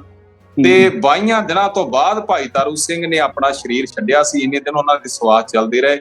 ਇਹ 1745 ਦੇ ਵਿੱਚ ਉਹਨਾਂ ਦੀ ਸ਼ਹਾਦਤ ਹੁੰਦੀ ਹੈ ਭਾਈ ਤਾਰੂ ਸਿੰਘ ਦੀ। ਤੇ ਸਿੱਖੀ ਕੇਸਾਂ ਸਵਾਸਾਂ ਦੇ ਖਾਤਰ ਉਹਨਾਂ ਨੇ ਨਿਭਾਈ ਹੈ, ਤੇ ਸਿੱਖੀ ਆਣ ਸ਼ਾਨ ਦੀ ਖਾਤਰ ਉਹਨਾਂ ਨੇ ਆਪਣੀ ਸ਼ਹਾਦਤ ਦਿੱਤੀ ਹੈ। ਬੜਾ ਦ੍ਰਿੜਤਾ ਵਾਲਾ, ਬੜੀ ਹਿੰਮਤ ਵਾਲਾ, ਬੜਾ ਸਬਰ ਵਾਲਾ ਤੇ ਬੜਾ ਚੜ੍ਹਦੀ ਕਲਾ ਵਾਲਾ ਜੀਵਨ ਹੈ ਭਾਈ ਤਾਰੂ ਸਿੰਘ ਦਾ, ਕਿ ਅੱਜ ਦੀ ਸਾਡੀ ਜਵਾਨੀ ਵਾਸਤੇ ਬੜੀ ਰੋਲ ਮਾਡਲ ਹੈ ਉਹਨਾਂ ਦੀ ਜੀਵਨੀ। ਜੇ ਅਸੀਂ ਅਹਿਸਾਸ ਕਰੀਏ ਇਹਨੂੰ ਪੜ੍ਹ ਕੇ ਸਮਝ ਕੇ, ਤਾਂ ਜੇ ਅਹਿਸਾਸ ਹੋਵੇ ਤਾਂ ਬਹੁਤ ਕੁਝ ਸਿੱਖਣ ਵਾਸਤੇ ਮਿਲਦਾ ਜੀ। ਧੰਨਵਾਦ ਜੀ। ਵਾਹਿਗੁਰੂ ਜੀ ਕਾ ਖਾਲਸਾ, ਵਾਹਿਗੁਰੂ ਜੀ ਕੀ ਫਤਿਹ। ਭਾਈ ਦਿਲਬਾਗ ਸਿੰਘ ਜੀ, ਬਹੁਤ ਬਹੁਤ ਧੰਨਵਾਦ। ਤੁਸੀਂ ਇਸ ਤਰੀਕੇ ਦੇ ਨਾਲ ਜਿਹੜਾ ਇਹਦਾ ਪ੍ਰਸਾਰਿਤ ਕੀਤਾ ਵੀ ਤਕਰੀਬਨ ਉਹਦਾ ਇਹ ਸ਼ਹੀਦੀ ਦਾ ਹਰ ਇੱਕ ਪੱਖ ਤੁਸੀਂ ਤਕਰੀਬਨ ਛੋਹ ਲਿਆ, ਤੇ ਉਹਦੇ ਵਿੱਚ ਜਿਹੜੀਆਂ ਗੱਲਾਂ ਸਾਹਮਣੇ ਆਉਂਦੀਆਂ ਵੀ ਕੇਸ ਗੁਰੂ ਦੀ ਮੋਹਰ ਆ, ਉਹਦੇ ਵਾਸਤੇ ਜੋ ਸਿੱਖਾਂ ਨੇ ਕੁਰਬਾਨੀ ਕੀਤੀ ਹੈ। ਜਿੱਦਾਂ ਅਸੀਂ ਪਿਛਲੇ ਹਫ਼ਤੇ ਭਾਈ ਮਨੀ ਸਿੰਘ ਜੀ ਦੀ ਕੁਰਬਾਨੀ ਨੂੰ ਯਾਦ ਕੀਤਾ ਸੀ, ਭਾਈ ਤਾਰੂ ਸਿੰਘ ਜੀ ਦੀ ਕੁਰਬਾਨੀ ਨੂੰ ਇਸ ਤਰ੍ਹਾਂ ਯਾਦ ਕਰ ਰਹੇ ਹਾਂ। ਵਾਇਸ ਆਫ ਮਾਨਵਤਾ ਦੀ ਮੈਂ ਕਹਿੰਦਾ ਕਿ ਅਸੀਂ ਇੱਕ ਖੁਸ਼ਕਿਸਮਤ ਸਮਝਦੇ ਹਾਂ, ਸਾਨੂੰ ਇਸ ਪਲੇਟਫਾਰਮ ਦੇ ਉੱਤੇ ਇਹ ਗੱਲ ਕਰਨ ਦਾ ਮੌਕਾ ਮਿਲਿਆ। ਭੈਣ ਜੀ ਅਨਮੇਸ਼ਵਰ ਕੌਰ ਜੀ ਨੇ ਹਿੰਦੀ ਦੇ ਵਿੱਚ ਇਹ ਚੀਜ਼ ਨੂੰ ਜਿਹੜਾ ਹੈਗਾ ਬਖੂਬੀ ਬਿਆਨ ਕੀਤਾ ਸੀ। ਸਰਦਾਰ ਰਜਿੰਦਰ ਸਿੰਘ ਜੀ ਸਾਡੇ ਨਾਲ ਜੁੜੇ ਆ, ਤੇ ਮੈਂ ਉਹਨਾਂ ਦੇ ਕੋਲ ਜਾ ਕੇ ਮੈਂ ਬੇਨਤੀ ਕਰਦਾ ਹਾਂ ਕਿ ਆਪਾਂ ਤਕਰੀਬਨ ਭਾਈ ਤਾਰੂ ਸਿੰਘ ਜੀ ਦਾ ਜੀਵਨ ਤਾਂ ਕਾਫੀ ਡਿਸਕਸ ਕਰ ਲਿਆ ਜੀ। ਉਹਦੇ ਵਿੱਚ ਕੋਈ ਪੱਖ ਰਹਿੰਦਾ ਹੋਵੇ ਤਾਂ ਤੁਸੀਂ ਬਿਆਨ ਕਰੋ, ਤੇ ਉਸ ਤੋਂ ਬਾਅਦ ਦੇ ਵਿੱਚ ਜੋ ਘਟਨਾਵਾਂ ਵਾਪਰਦੀਆਂ ਹੈਗੀਆਂ, ਕਿਉਂਕਿ ਇਹ ਸਿੱਖਾਂ ਦਾ ਇਹ ਸੰਘਰਸ਼ ਦਾ ਸਮਾਂ ਹੈਗਾ, ਤੇ ਇਸ ਸੰਘਰਸ਼ ਦੇ ਸਮੇਂ ਦੇ ਵਿੱਚ ਜਿਹੜੀ ਹੈਗੀ ਆ ਤੁਸੀਂ ਇਹਨੂੰ ਕਿਸ ਰੂਪ ਦੇ ਵਿੱਚ ਲੈਂਦੇ ਹੈਗੇ ਆ, ਤੇ ਅੱਜ ਦੇ ਸਮੇਂ ਦੇ ਹਿਸਾਬ ਦੇ ਨਾਲ ਤੁਸੀਂ ਇਹਦੇ ਮੁਤਾਬਕ ਕੀ ਆਪਣੀ ਗੱਲ ਬਿਆਨ ਕਰਨਾ ਚਾਹੁੰਦੇ ਹੋ ਸਰਦਾਰ ਰਜਿੰਦਰ ਸਿੰਘ ਜੀ? ਵਾਹਿਗੁਰੂ ਜੀ ਕਾ ਖਾਲਸਾ, ਵਾਹਿਗੁਰੂ ਜੀ ਕੀ ਫਤਿਹ। ਮੈਂ ਸਭ ਤੋਂ ਪਹਿਲੇ ਵਾਇਸ ਆਫ ਮਾਨਵਤਾ ਦਾ ਤੇ ਤੁਹਾਡੀ ਸਮੁੱਚੀ ਟੀਮ ਦਾ ਬਹੁਤ ਬਹੁਤ ਧੰਨਵਾਦ ਕਰਦਾ ਹਾਂ ਕਿ ਤੁਸੀਂ ਪੰਥਕ ਰਵਾਇਤਾਂ, ਪੰਥਕ ਮਸਲਿਆਂ ਔਰ ਪੰਥਕ ਸ਼ਹੀਦਾਂ ਦੇ ਉੱਤੇ ਤੁਸੀਂ ਬਹੁਤ ਕੰਮ ਕਰਦੇ ਹੋ। ਇਹ ਸਮੇਂ ਸਿਰ ਜਿਹੜੀਆਂ ਵਰਤਾਵਾਂ ਤੁਸੀਂ ਇਹ ਕਰ ਰਹੇ ਹੋ, ਜਿਹੜੇ ਉਪਰਾਲੇ ਕਰ ਰਹੇ ਹੋ, ਇਹ ਨਾ ਇੱਕ ਤੇ ਪੰਥਕ ਸਾਂਝ ਪੈਂਦੀ, ਇੱਕ ਸਾਡੇ ਬੱਚਿਆਂ ਨੂੰ ਆਪਣੇ ਸਿੱਖ ਇਤਿਹਾਸ ਤੋਂ ਜੀ ਜੋੜਨ ਦਾ ਮੌਕਾ ਮਿਲਦਾ। ਹਾਂਜੀ ਭਾਈ ਰਜਿੰਦਰ ਸਿੰਘ ਜੀ, ਸਾਡੀ ਆਵਾਜ਼ ਕੱਟੀ ਗਈ ਫਿਰ ਦੁਬਾਰਾ। ਜਿਹੜਾ ਜੀਵਨ ਹੈ ਉਹ ਬੜਾ ਹੀ ਉੱਚਾ ਤੇ ਸੁੱਚਾ, ਇੱਕ ਯੰਗ ਜਿਹੜੀ ਬੱਚੇ ਨੇ ਉਹਨਾਂ ਨੇ ਰੋਲ ਮਾਡਲ, ਅਗਰ ਮੈਂ ਕਹਾਂ 25 ਸਾਲ ਦਾ 1720 ਚ ਪੈਦਾ ਹੁੰਦੇ ਨੇ ਤੇ 1745 ਚ ਉਹਨਾਂ ਦੀ ਸ਼ਹਾਦਤ ਹੁੰਦੀ ਹੈ ਜੀ। ਔਰ ਉਹਨਾਂ ਦੇ ਪਿਤਾ ਜੀ ਭਾਈ ਜੋਤ ਸਿੰਘ ਵੀ ਸ਼ਹੀਦ ਹੋਏ ਹਨ, ਤੇ ਬੀਬੀ ਧਰਮ ਕੌਰ ਉਹਨਾਂ ਦੀ, ਦੇਖੋ ਉਹਨਾਂ ਦੇ ਪਰਿਵਾਰ ਦੇ ਵਿੱਚ ਇਹ ਮਾਤਾ ਪਿਤਾ ਦੀ ਸਭ ਤੋਂ ਵੱਡੀ ਦੇਣ ਹੈ ਕਿ ਉਹਨਾਂ ਨੇ ਬੱਚੇ ਨੂੰ ਪੰਥ ਦੇ ਪ੍ਰਤੀ ਲਗਾਇਆ। ਗੁਰੂ ਘਰ ਦੇ ਵਿੱਚ ਉਹਨਾਂ ਦਾ ਪਰਿਵਾਰ, ਉਹਨਾਂ ਦੀ ਸ਼ਰਧਾ ਤੇ ਗੁਰਬਾਣੀ ਨਾਲ ਪਿਆਰ ਦਾ ਜਿਹੜਾ ਇੰਨਾ ਪਿਆਰ, ਅਥਾਹ ਪਿਆਰ ਸੀ ਕਿ ਜਿਹਨੂੰ ਐਕਸਪਲੇਨ ਕਰਨਾ ਜਿਹੜਾ ਹੈ ਬੜਾ ਮੁਸ਼ਕਿਲ ਹੈ। ਅਗਰ ਅਸੀਂ ਉਹਨੂੰ ਦੇਖੀਏ ਤੇ 25 ਸਾਲ ਦੀ ਉਮਰ ਦੇ ਵਿੱਚ ਇੰਨੀ ਵੱਡੀ ਸ਼ਹਾਦਤ ਦੇ ਉੱਤੇ, ਸ਼ਹਾਦਤ ਲਈ ਆਪਣੇ ਆਪ ਨੂੰ ਤਿਆਰ ਕਰਕੇ ਰੱਖਣਾ, ਉਹ ਜ਼ਕਰੀਆ ਖਾਨ ਵਰਗੇ ਬੰਦੇ ਨੂੰ ਉਹਦੇ ਨਾਲ ਸਾਹਮਣਾ ਕਰਨਾ, ਇਹ ਉਹ ਸਾਹਮਣਾ ਵੀ ਕਰਨਾ, ਔਰ ਉਸ ਜਿਹੜਾ ਗੱਲ ਹੈ, ਉਸ ਗੱਲ ਦੇ ਉੱਤੇ ਜਿਹੜਾ ਉਹਨਾਂ ਨੇ ਪਹਿਰਾ ਦਿੱਤਾ, ਸਿੱਖ ਪ੍ਰਿੰਸੀਪਲ ਦੇ ਉੱਤੇ ਪਹਿਰਾ ਦਿੰਦੇ ਹੋਏ, ਤੇ ਇੱਕ ਜਿਹਨੂੰ ਕਹੀਏ ਕਿ ਇੱਕ ਉਹਨਾਂ ਦੀ 25 ਸਾਲ ਦੀ ਉਮਰ ਦੇ ਵਿੱਚ ਉਹਨਾਂ ਦੀ, ਅਗਰ ਅਸੀਂ ਇਤਿਹਾਸ ਨੂੰ ਪੜ੍ਹ ਕੇ ਦੇਖੀਏ, ਉਹਨਾਂ ਦੀ ਆਪਣੇ ਪਿੰਡ 'ਚ ਵੀ ਤੇ ਉਹਨਾਂ ਦੀ ਲਾਹੌਰ ਸ਼ਹਿਰ 'ਚ ਵੀ ਉਹਨਾਂ ਦੀ ਸਿੱਖੀ ਦੀ ਧੂਮਾਂ ਇੰਨੀਆਂ ਮੱਚੀਆਂ ਹੋਈਆਂ ਸੀ ਕਿ ਉਹ ਮਤਲਬ ਅੱਜ ਤੱਕ ਅਸੀਂ ਉਹ ਚੀਜ਼ਾਂ ਦਾ ਨਿੱਘ ਮਹਿਸੂਸ ਕਰ ਰਹੇ ਹਾਂ। ਵਾਹ ਜੀ, ਮਹਿਸੂਸ ਕਰਦੇ ਹਾਂ ਜੀ। ਔਰ ਮੈਂ ਇੱਕ ਜ਼ਰੂਰ ਕਹਾਂਗਾ, ਸਾਡੇ ਯੂਥ ਲਈ ਬੜਾ ਵੱਡਾ ਇੱਕ ਰੋਲ ਮਾਡਲ ਹੈ ਭਾਈ ਤਾਰੂ ਸਿੰਘ ਜੀ। ਤੇ ਦੇਖੋ, ਇੱਕ ਇੰਨੀ ਉਮਰ ਦੇ ਵਿੱਚ ਉਹਨਾਂ ਨੇ ਉਸ ਸਮੇਂ ਜਦੋਂ ਕਿ ਸਿੱਖ ਘੁਆਣਾ ਇੱਕ ਬੜਾ ਵੱਡਾ, ਜਦੋਂ ਬਾਬਾ ਬੰਦਾ ਸਿੰਘ ਬਹਾਦਰ ਦਾ ਪੀਰੀਅਡ ਆਉਂਦਾ ਤੇ ਉਹ ਰੈਵੋਲੂਸ਼ਨ ਜਿਹੜਾ ਉਹ ਖਤਮ ਹੁੰਦਾ, ਉਸ ਤੋਂ ਬਾਅਦ ਜੋ ਪੰਥ ਦੇ ਵਿੱਚ ਇੱਕ ਬਿਖਰਾਵ ਆਉਂਦਾ ਹੈ, ਜਿਹੜੀ ਰਾਜਨੀਤਿਕ ਪੋਲੀਟੀਕਲ ਤੌਰ ਤੇ ਬਿਖਰਾਵ ਆਉਂਦਾ, ਉਸ ਬਿਖਰਾਵ ਦੇ ਦੌਰ ਦੇ ਵਿੱਚ ਜਦੋਂ ਉਹ ਬਿਖਰਾਵ ਦਾ ਦੌਰ ਸੀ ਔਰ ਅਸੀਂ ਇੱਕ ਕਿਸਮ ਨਾਲ ਅਸੀਂ ਸੰਭਲ ਨਹੀਂ ਪਾ ਰਹੇ ਸੀ, ਤੇ ਉਸ ਸਮੇਂ ਉਹ ਸ਼ਹਾਦਤ ਹੁੰਦੀ ਆ। ਉਹ ਸ਼ਹਾਦਤ ਦੇ ਵਿੱਚ ਉਹਦੇ ਵਿੱਚ ਜਿਹੜੇ ਕਾਰਨ ਨੇ, ਉਹ ਕਾਰਨ, ਅਗਰ ਸ਼ਾਇਦ ਮੈਂ ਥੋੜਾ ਲੇਟ ਜੁਆਇਨ ਕੀਤਾ ਤੇ ਤੁਸੀਂ ਅਗਰ ਕਿਤੇ ਤੁਸੀਂ ਦੇਖਿਆ ਹੋਇਆ, ਤੇ ਉਹਨਾਂ ਨੇ ਪਹਿਲੇ ਇੱਕ ਮੁਗਲ, ਇੱਕ ਮੁਸਲਮਾਨ ਜਿਹੜਾ ਹੈਗਾ ਸੀ ਮਛੁਆਰਾ, ਉਹਦੀ ਲੜਕੀ ਨੂੰ, ਜਿਹੜਾ ਕਿਸ਼ਤੀ ਚਲਾਉਂਦਾ, ਉਹਦੀ ਲੜਕੀ ਨੂੰ ਛੁਡਾਉਣ ਲਈ, ਹਾਕਮ ਕੋ ਛੁਡਾਉਣ ਲਈ ਉਹਨਾਂ ਨੇ ਸਿੰਘਾਂ ਨੂੰ ਕਿਹਾ, ਔਰ ਸਿੰਘਾਂ ਨੇ ਉਹਦੀ ਤੇ ਅਸੀਂ ਦੇਖੋ ਕਿੰਨੀ ਪੰਥਕ ਸੋਚ ਦੇ ਉੱਤੇ ਪਹਿਰਾ ਹੈ। ਕਿ ਕਿਸੇ ਵੀ ਧਰਮ ਦੀ ਬੱਚੀ ਹੋਏ, ਜੀ ਜੀ ਅੱਜ ਸਿੱਖ ਆਪਣੀ ਬੱਚਿਆਂ ਨੂੰ ਨਹੀਂ, ਉਹ ਦੂਸਰੇ ਦੇ ਬੱਚਿਆਂ ਦਾ ਵੀ ਸਨਮਾਨ ਕਰਦੇ ਨੇ। ਜੀ ਜੀ ਇਹ ਇੱਕ ਜਿਹੜੀ ਸੋਚ ਹੈ, ਉਹ ਸੋਚ ਦੇ ਉੱਤੇ ਪਹਿਰਾ ਦੇ ਕੇ ਭਾਈ ਸਾਹਿਬ ਦੀ ਸ਼ਹਾਦਤ ਦਾ ਕਾਰਨ ਕੀ ਬਣਦਾ ਕਿ ਕਿਸੇ ਦੀ ਰੱਖਿਆ ਕਰਨੀ। ਔਰ ਦੇਖੋ ਉਹਨਾਂ ਦੀ ਗੱਲ, ਜੇ ਉਹਨਾਂ ਦੀ ਬਾਣੀ ਦੀ, ਜੇ ਉਹਨਾਂ ਦੀ ਗੱਲ ਕਹੀ ਤੇ ਜ਼ਕਰੀਆ ਖਾਨ ਨੂੰ ਉਹਨਾਂ ਨੇ ਕਿਹਾ ਕਿ ਤੇਰੀ ਮੌਤ ਮੇਰੀ ਜੁੱਤੀਆਂ ਖਾ ਕੇ ਤੇਰੀ ਮੌਤ ਹੋਣੀ, ਇਸ ਤੋਂ ਪਹਿਲੇ ਤੇਰੀ ਮੌਤ ਨਹੀਂ ਹੋਣੀ। ਹਾਂਜੀ, ਤੇ ਤੁਸੀਂ ਦੇਖੋ ਉਹ ਜ਼ਕਰੀਆ ਖਾਨ ਵੀ ਉਹਨਾਂ ਦੀ ਜੁੱਤੀ ਦੇ ਨਾਲ ਇੱਕ 25 ਸਾਲ ਦੇ ਲੜਕੇ ਨੂੰ ਕਿੰਨਾ ਕੁਰਬਾਨੀ ਦਾ ਉਹਨਾਂ ਨੇ, ਹਾਂਜੀ ਬਚਨ ਕੇ ਬਲੀ ਸੀ ਨਾ, ਹਾਂਜੀ ਬਚਨ ਦੇ ਬਲੀ ਸੀ ਨਾ, ਫਿਰ ਬਚਨ ਦੇ ਬਲੀਆਂ ਨੂੰ ਬਚਨ ਬਣਾਉਣਾ। 25 ਸਾਲ ਦੀ ਉਮਰ ਦੇ ਵਿੱਚ ਆਪਣੇ ਇੰਨਾ ਉਹਨਾਂ ਨੇ ਕਿੰਨਾ ਕਮਾਇਆ ਹੋਏਗਾ, ਇੰਨਾ ਸਿੱਖੀ ਸਿੱਧਕ ਕਮਾਇਆ ਕਿ ਗੁਰੂ ਨਾਨਕ ਦੀ ਸੋਚ ਤੇ ਪਹਿਰਾ ਦਿੱਤਾ, ਸੰਤ ਔਰ ਸਿਪਾਹੀ ਦੀ ਸੋਚ ਤੇ ਪਹਿਰਾ ਦਿੰਦੇ ਹੋਏ ਉਹਨਾਂ ਨੇ ਇੱਕ ਸ਼ਹਾਦਤ ਦਾ ਜਾਮ ਪੀਤਾ। ਤੇ ਹੁਣ ਪਿੱਛੇ ਕੁਛ ਉਹਨਾਂ ਦੀ ਜਗ੍ਹਾ ਤੇ ਜਦੋਂ 1925 ਤੇ LCPC ਨੇ ਗੁਰਦੁਆਰਾ ਬਣਾਇਆ, ਉਸ ਗੁਰਦੁਆਰੇ ਤੇ ਵੀ ਮੈਂ ਜਾ ਕੇ ਦਰਸ਼ਨ ਕਰਕੇ ਆਇਆ ਔਰ ਬੜਾ ਦੁੱਖ ਲੱਗਿਆ ਉੱਥੇ। ਮਤਲਬ ਅਸੀਂ ਉੱਥੇ ਇੱਕ ਅੰਦਰ ਕੋਈ ਬੰਦਾ ਕੰਮ ਕਰ ਰਿਹਾ ਸੀ ਤੇ ਉਹਨਾਂ ਨੇ ਖਾਲੀ ਕਰਵਾਇਆ। ਅਸੀਂ ਉਦੋਂ 2007 ਦੇ ਵਿੱਚ ਗਏ ਸੀ। ਅਸੀਂ ਉਹਨਾਂ ਨੂੰ ਕਿਹਾ ਜੀ ਇਹ ਇਤਿਹਾਸਿਕ ਜਗ੍ਹਾ ਹੈਗੀ ਹੈ, ਇਹਨੂੰ ਖਾਲੀ ਕਰੋ, ਤੇ ਉਹ ਸਥਾਨ ਨੂੰ ਖਾਲੀ ਕਰਵਾਇਆ। ਮਤਲਬ ਉਸ ਸਮੇਂ ਅਸੀਂ ਆਵਾਜ਼ ਚੁੱਕੀ, ਉੱਥੇ ਜਿੰਨੀ ਵੀ ਸੰਗਤ ਗਈ ਸੀ ਅਸੀਂ ਸਭ ਲੋਕਾਂ ਨੇ ਆਵਾਜ਼ ਚੁੱਕੀ। ਔਰ ਇਹ ਤੁਸੀਂ ਲਾਹੌਰ ਦੀ ਗੱਲ ਕਰ ਰਹੇ ਹੋ ਜਾਂ ਤੁਸੀਂ ਲਾਹੌਰ ਤੁਸੀਂ ਵਿਜ਼ਿਟ ਕਰਕੇ ਆਏ ਹੋ ਜੀ? ਹਾਂ, ਮੈਂ ਵਿਜ਼ਿਟ ਕਰਕੇ ਆਇਆ ਜੀ ਭਾਈ ਤਾਰੂ ਸਿੰਘ ਜੀ ਸਥਾਨ ਤੇ। ਮੈਂ 2 ਵਾਰ ਵਿਜ਼ਿਟ ਕੀਤੀ, 2007 ਦੇ ਵਿੱਚ ਵੀ ਕੀਤੀ, 2012-13 ਦੇ ਵਿੱਚ ਵੀ ਕਰਕੇ ਆਇਆ ਜੀ। ਹਾਂਜੀ ਹਾਂਜੀ, ਕਿਉਂਕਿ ਉਹ ਸਥਾਨ ਕਿਹੜਾ ਹੈਗਾ ਚੜ੍ਹਦੀ ਕਲਾ ਚ ਪਹਿਲਾਂ ਨਹੀਂ ਸੀ, ਫਿਰ ਉਹ ਥੋੜੀ ਜਿਓਗ੍ਰਾਫੀ ਕੰਮ ਚਾਹੀਦਾ, ਫਿਰ ਉਹ ਤੋਂ ਬਾਅਦ ਵਿੱਚ ਉਹ ਚੀਜ਼ਾਂ ਜਿਹੜੀਆਂ ਠੀਕ ਹੋਈਆਂ। ਹਾਂਜੀ ਹਾਂਜੀ ਹਾਂਜੀ। ਤੇ 2007 ਦੇ ਵਿੱਚ ਜਦੋਂ ਅਸੀਂ ਗਏ ਸੀ ਤੇ ਉਦੋਂ ਉਹਦੇ ਉੱਤੇ ਅਸੀਂ ਥੋੜਾ ਜਿਹਾ ਜ਼ੋਰ ਮਾਰਿਆ ਸੀ ਕਿ ਉਸ ਸਥਾਨ ਨੂੰ ਬਈ ਚੜ੍ਹਦੀ ਕਲਾ ਚ ਕੀਤਾ ਜਾਏ। ਔਰ ਬਾਕੀ ਅਗਰ ਅਸੀਂ ਕਹੀਏ ਤਾਂ ਤਾਰੂ ਸਿੰਘ ਜੀ ਦਾ ਜਿਹੜਾ ਇਹ ਇੱਕ ਐਸੇ ਰੋਲ ਮਾਡਲ ਨੇ ਸਾਡੇ ਯੂਥ ਲਈ, ਸਾਡੇ ਯੰਗ ਜਨਰੇਸ਼ਨ ਲਈ ਬਹੁਤ ਵੱਡੇ ਰੋਲ ਮਾਡਲ ਨੇ। ਤੇ ਅੱਜ ਅਗਰ ਉਹਨਾਂ ਦੀ ਅਸੀਂ ਗੱਲ ਕਰ ਰਹੇ ਹਾਂ ਤੇ ਅਗਰ ਸ਼ਹਾਦਤ ਦੇ ਉਹਨਾਂ ਦੇ ਪਹਿਲੂਆਂ ਨੂੰ ਦੇਖੀਏ ਤੇ ਜਿਸ ਸਮੇਂ ਮੈਂ ਤਾਂ ਕਈ ਵਾਰ ਸੋਚਦਾ, ਜਦੋਂ ਸਾਡੇ ਕੋਲ ਰਾਜਨੀਤਿਕ ਪੋਲੀਟੀਕਲ ਪਾਵਰ ਨਹੀਂ ਗੇਨ ਹੋ ਰਹੀ ਸੀ ਸਿੱਖ ਮਿਸਲਾਂ ਕੋ, ਉਸ ਸਮੇਂ ਪੰਥ ਦੇ ਵਿੱਚ ਜਦੋਂ ਅਸੀਂ ਮਤਲਬ ਗੁਰਿੱਲਾ ਯੁੱਧ ਨਾਲ ਲੜ ਰਹੇ ਸੀ ਹਾਕਮਾਂ ਦੇ ਨਾਲ, ਉਸ ਸਮੇਂ ਉਸ ਹਾਕਮ ਦੇ ਸਾਹਮਣੇ ਬੁਲੰਦ ਹੋ ਕੇ ਖੜਾ ਹੋਣਾ ਇਹ ਕੋਈ ਛੋਟੀ ਗੱਲ ਨਹੀਂ ਹੈ। ਔਰ ਸੱਚ ਦੇ ਪਹਿਰਾ ਦੇਣਾ, ਸ਼ਹੀਦ ਦੀ ਡੈਫੀਨੇਸ਼ਨ ਹੀ ਹੈ ਜਿਹੜਾ ਕਿ ਸੱਚ ਦੇ ਉੱਤੇ ਪਹਿਰਾ ਦੇਵੇ, ਸੱਚ ਦੇ ਪਹਿਰਾ ਦੇ ਕੇ ਆਪਣੀ ਜਾਨ ਦੀ ਪਰਵਾਹ ਨਾ ਕਰੇ। ਉਹ ਅਸਲ ਮਾਨੇ ਚ ਅਗਰ ਤੁਸੀਂ ਉਰਦੂ ਦੇ ਲਫ਼ਜ਼ ਦੇਖੋਗੇ ਤੇ ਸੱਚ ਦੀ ਗਵਾਹੀ ਭਰਨਾ ਸ਼ਹੀਦੀ ਕਿਹਾ ਜਾਂਦਾ ਹੈ। ਹਾਂਜੀ, ਸ਼ਹਾਦਤ ਇਹ ਸਹੀ ਮਾਨੇ ਚ ਸ਼ਹਾਦਤ ਹੈ ਉਹਨਾਂ ਦੀ। ਉਹ ਇੱਕ ਸ਼ਹੀਦ ਸਿੱਖ ਅਸੀਂ ਉਹਨਾਂ ਨੂੰ। ਸਰਦਾਰ ਰਜਿੰਦਰ ਸਿੰਘ ਜੀ, ਤੁਸੀਂ ਹੁਣ ਜਾਣਦੇ ਹੋ ਵੀ ਹੁਣ ਉਸ ਸਥਾਨ ਦਾ ਕੀ ਹੈਗਾ? ਕਿਉਂਕਿ ਅਸੀਂ ਵੈਸੇ ਤਾਂ YouTube ਤੇ ਦੇਖਿਆ, ਹੁਣ ਤਾਂ ਉਹ ਸਥਾਨ ਬਣਾਉਣ ਦੀ ਕੋਸ਼ਿਸ਼ ਕਰ ਰਹੇ ਆ, ਮਗਰ ਉਸ ਤੋਂ ਬਾਅਦ ਵਿੱਚ ਫਿਰ ਉਹਦੇ ਵਿੱਚ ਗਵਰਨਮੈਂਟ ਨੇ ਫਿਰ ਕੋਈ ਐਕਸ਼ਨ ਲਿਆ ਉਸ ਸਥਾਨ ਨੂੰ ਫਿਰ ਥੋੜਾ ਠੀਕ ਕੀਤਾ? ਐਕਚੁਅਲੀ ਕੀ ਹੈ ਜੀ, ਉਹਦੇ ਵਿੱਚ ਪ੍ਰੋਬਲਮ ਕੀ ਹੈ, ਉਹ ਇੱਕ ਮਸਜਿਦ ਦਾ ਹਿੱਸਾ ਸੀ। ਠੀਕ ਹੈ, ਦੇਖੋ ਕੋਈ ਵੀ ਸ਼ਹਾਦਤ ਪਿੱਛੇ ਜੇ ਲੜਾਈ ਵੀ ਪਈ ਸੀ ਨਾ, ਉਹ ਥਾਂ ਦੀ ਥੋੜਾ ਕੰਪੀਟੀਸ਼ਨ ਵੀ ਸੀ।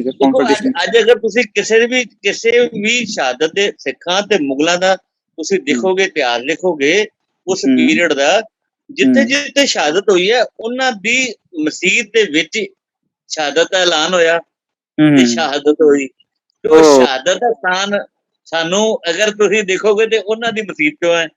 ਅਗਰ ਤੁਸੀਂ ਬਾਬਾ ਬੰਦਾ ਸਿੰਘ ਬਹਾਦਰ ਦੀ ਦਿੱਲੀ ਚ ਸ਼ਹਾਦਤ ਦਾ ਸਥਾਨ ਦੇਖੋਗੇ ਜੋ ਬਾਬਾ ਹਜ਼ਰਤ ਮੁਖਤਿਆਰ ਕਾਕੀ ਬਾਬਾ ਫਰੀਦ ਜੀ ਦੇ ਜਿਹੜੇ ਉਸਤਾਦ ਹੋਏ ਨੇ, ਉਹਨਾਂ ਦੀ ਦਰਗਾਹ ਦੇ ਜਿਹੜਾ ਗੇਟ ਹੈ, ਉਸ ਗੇਟ ਦੇ ਉੱਤੇ ਬਾਬਾ ਬੰਦਾ ਸਿੰਘ ਬਹਾਦਰ ਨੂੰ ਸ਼ਹੀਦ ਕੀਤਾ ਗਿਆ। ਇਸ ਕਰਕੇ ਮਸਲੇ ਆਉਂਦਾ ਹੈ। ਇਸੇ ਕਰਕੇ ਸਾਡੇ ਮੁਗਲਾਂ ਨਾਲ ਜਿੰਨੇ ਸਾਡੇ ਜਿਹੜੇ ਮੁਗਲ ਪੀਰੀਅਡ ਦੇ ਜਿਹੜੇ ਇਤਿਹਾਸਿਕ ਸਾਡੇ ਸਥਾਨ ਨੇ, ਇਤਿਹਾਸਿਕ ਸਥਾਨ ਨੇ, ਅਗਰ ਤੁਸੀਂ ਦਮਦਮਾ ਸਾਹਿਬ ਦੇਖੋ ਤੇ ਉਹ ਹਮਾਯੂ ਟੌਮ ਦੇ ਬਿਲਕੁਲ ਨਾਲ ਲੱਗਦਾ ਹੈ, ਐਡਜੋਇਨਿੰਗ ਹੈਗਾ। ਠੀਕ ਹੈ, ਹਾਂਜੀ। ਇਹ ਸਾਡੇ ਕੁਝ ਮਸਲੇ ਹੈਗੇ ਨੇ ਜਿਹੜੇ ਕਿ ਜਿੰਨੇ ਵੀ ਸਾਡੇ ਇਤਿਹਾਸਿਕ ਸਥਾਨ ਨੇ, ਅਗਰ ਤੁਸੀਂ ਦੇਖੋ ਬਾਦਸ਼ਾਹੀ ਮਸਜਿਦ ਗੁਰੂ ਅਰਜਨ ਦੇਵ ਜੀ ਦਾ ਸ਼ਹਾਦਤ ਦਾ ਸਥਾਨ ਹੈ, ਬਿਲਕੁਲ ਐਡਜੋਇਨਿੰਗ ਆਫ ਬਾਦਸ਼ਾਹੀ ਮਸਜਿਦ ਹੈ। ਹਾਂਜੀ, ਉਹ ਵੀ ਤੁਸੀਂ ਦੇਖਿਆ ਹੋਏਗਾ। ਹਾਂਜੀ, ਉੱਥੇ ਵੀ ਹੈ ਨਾ। ਹਾਂਜੀ, ਕਿਉਂਕਿ ਇਹ ਪਰਸੋਂ ਜੋ ਅਸੀਂ ਦੇਖਣ ਦੇ ਸੀ ਵੀਡੀਓ, ਕਿਉਂਕਿ ਉਹ ਜੋ ਦੱਸ ਰਹੇ ਸੀਗੇ ਉਹ ਬਿਲਕੁਲ ਨਾਲ ਹੀ ਪੈਂਦੀ ਹੈਗੀ ਮੋਸਕ ਜਿਹੜੀ ਹੈਗੀ ਆ, ਤੇ ਨਾਲ ਹੀ ਮਹਾਰਾਜਾ ਰਣਜੀਤ ਸਿੰਘ ਦਾ ਤੇ ਨਾਲ ਹੀ ਸਾਰਾ ਕੁਛ ਇਹਦੇ ਨਾਲ ਹੈ। ਹਾਂਜੀ ਹਾਂਜੀ। ਤੇ ਇਹ ਜਿੰਨਾ ਸਾਡਾ ਪੀਰੀਅਡ ਹੈ, ਇਹ ਮਤਲਬ ਸਾਡੇ ਹੁਣ ਸਾਡੀ ਵਿਡੰਬਨਾ ਹੈ ਕਿ ਮੁਗਲਾਂ ਨਾਲ ਸਾਡਾ ਇਤਿਹਾਸ ਜਿਹੜਾ ਹੈ ਉਹ ਕਿਉਂਕਿ ਸਾਡਾ ਉਸ ਸਮੇਂ ਪੀਰੀਅਡ ਸੀ ਤੇ ਉਹ ਹਾਕਮ ਸਨ। ਸਾਡੇ ਗੁਰੂ ਸਾਹਿਬ ਉਹਨਾਂ ਦਾ ਪੀਰੀਅਡ ਸਨ।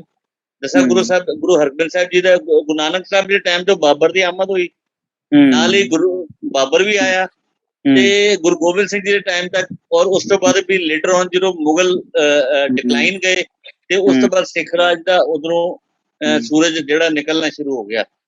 ਤੇ ਇਹ ਉਸ ਦੌਰਾਨ ਦੇ ਵਿੱਚ ਜਦੋਂ ਸਿੱਖ ਰਾਜ ਆਇਆ ਤੇ ਉਦੋਂ ਜ਼ਰੂਰ ਅਸੀਂ ਆਪਣੇ ਗੁਰਦੁਆਰੇ ਬਣਾਏ, ਐਸਟੈਬਲਿਸ਼ ਕੀਤੇ, ਸਥਾਨ ਐਸਟੈਬਲਿਸ਼ ਹੋਏ ਸਾਡੇ।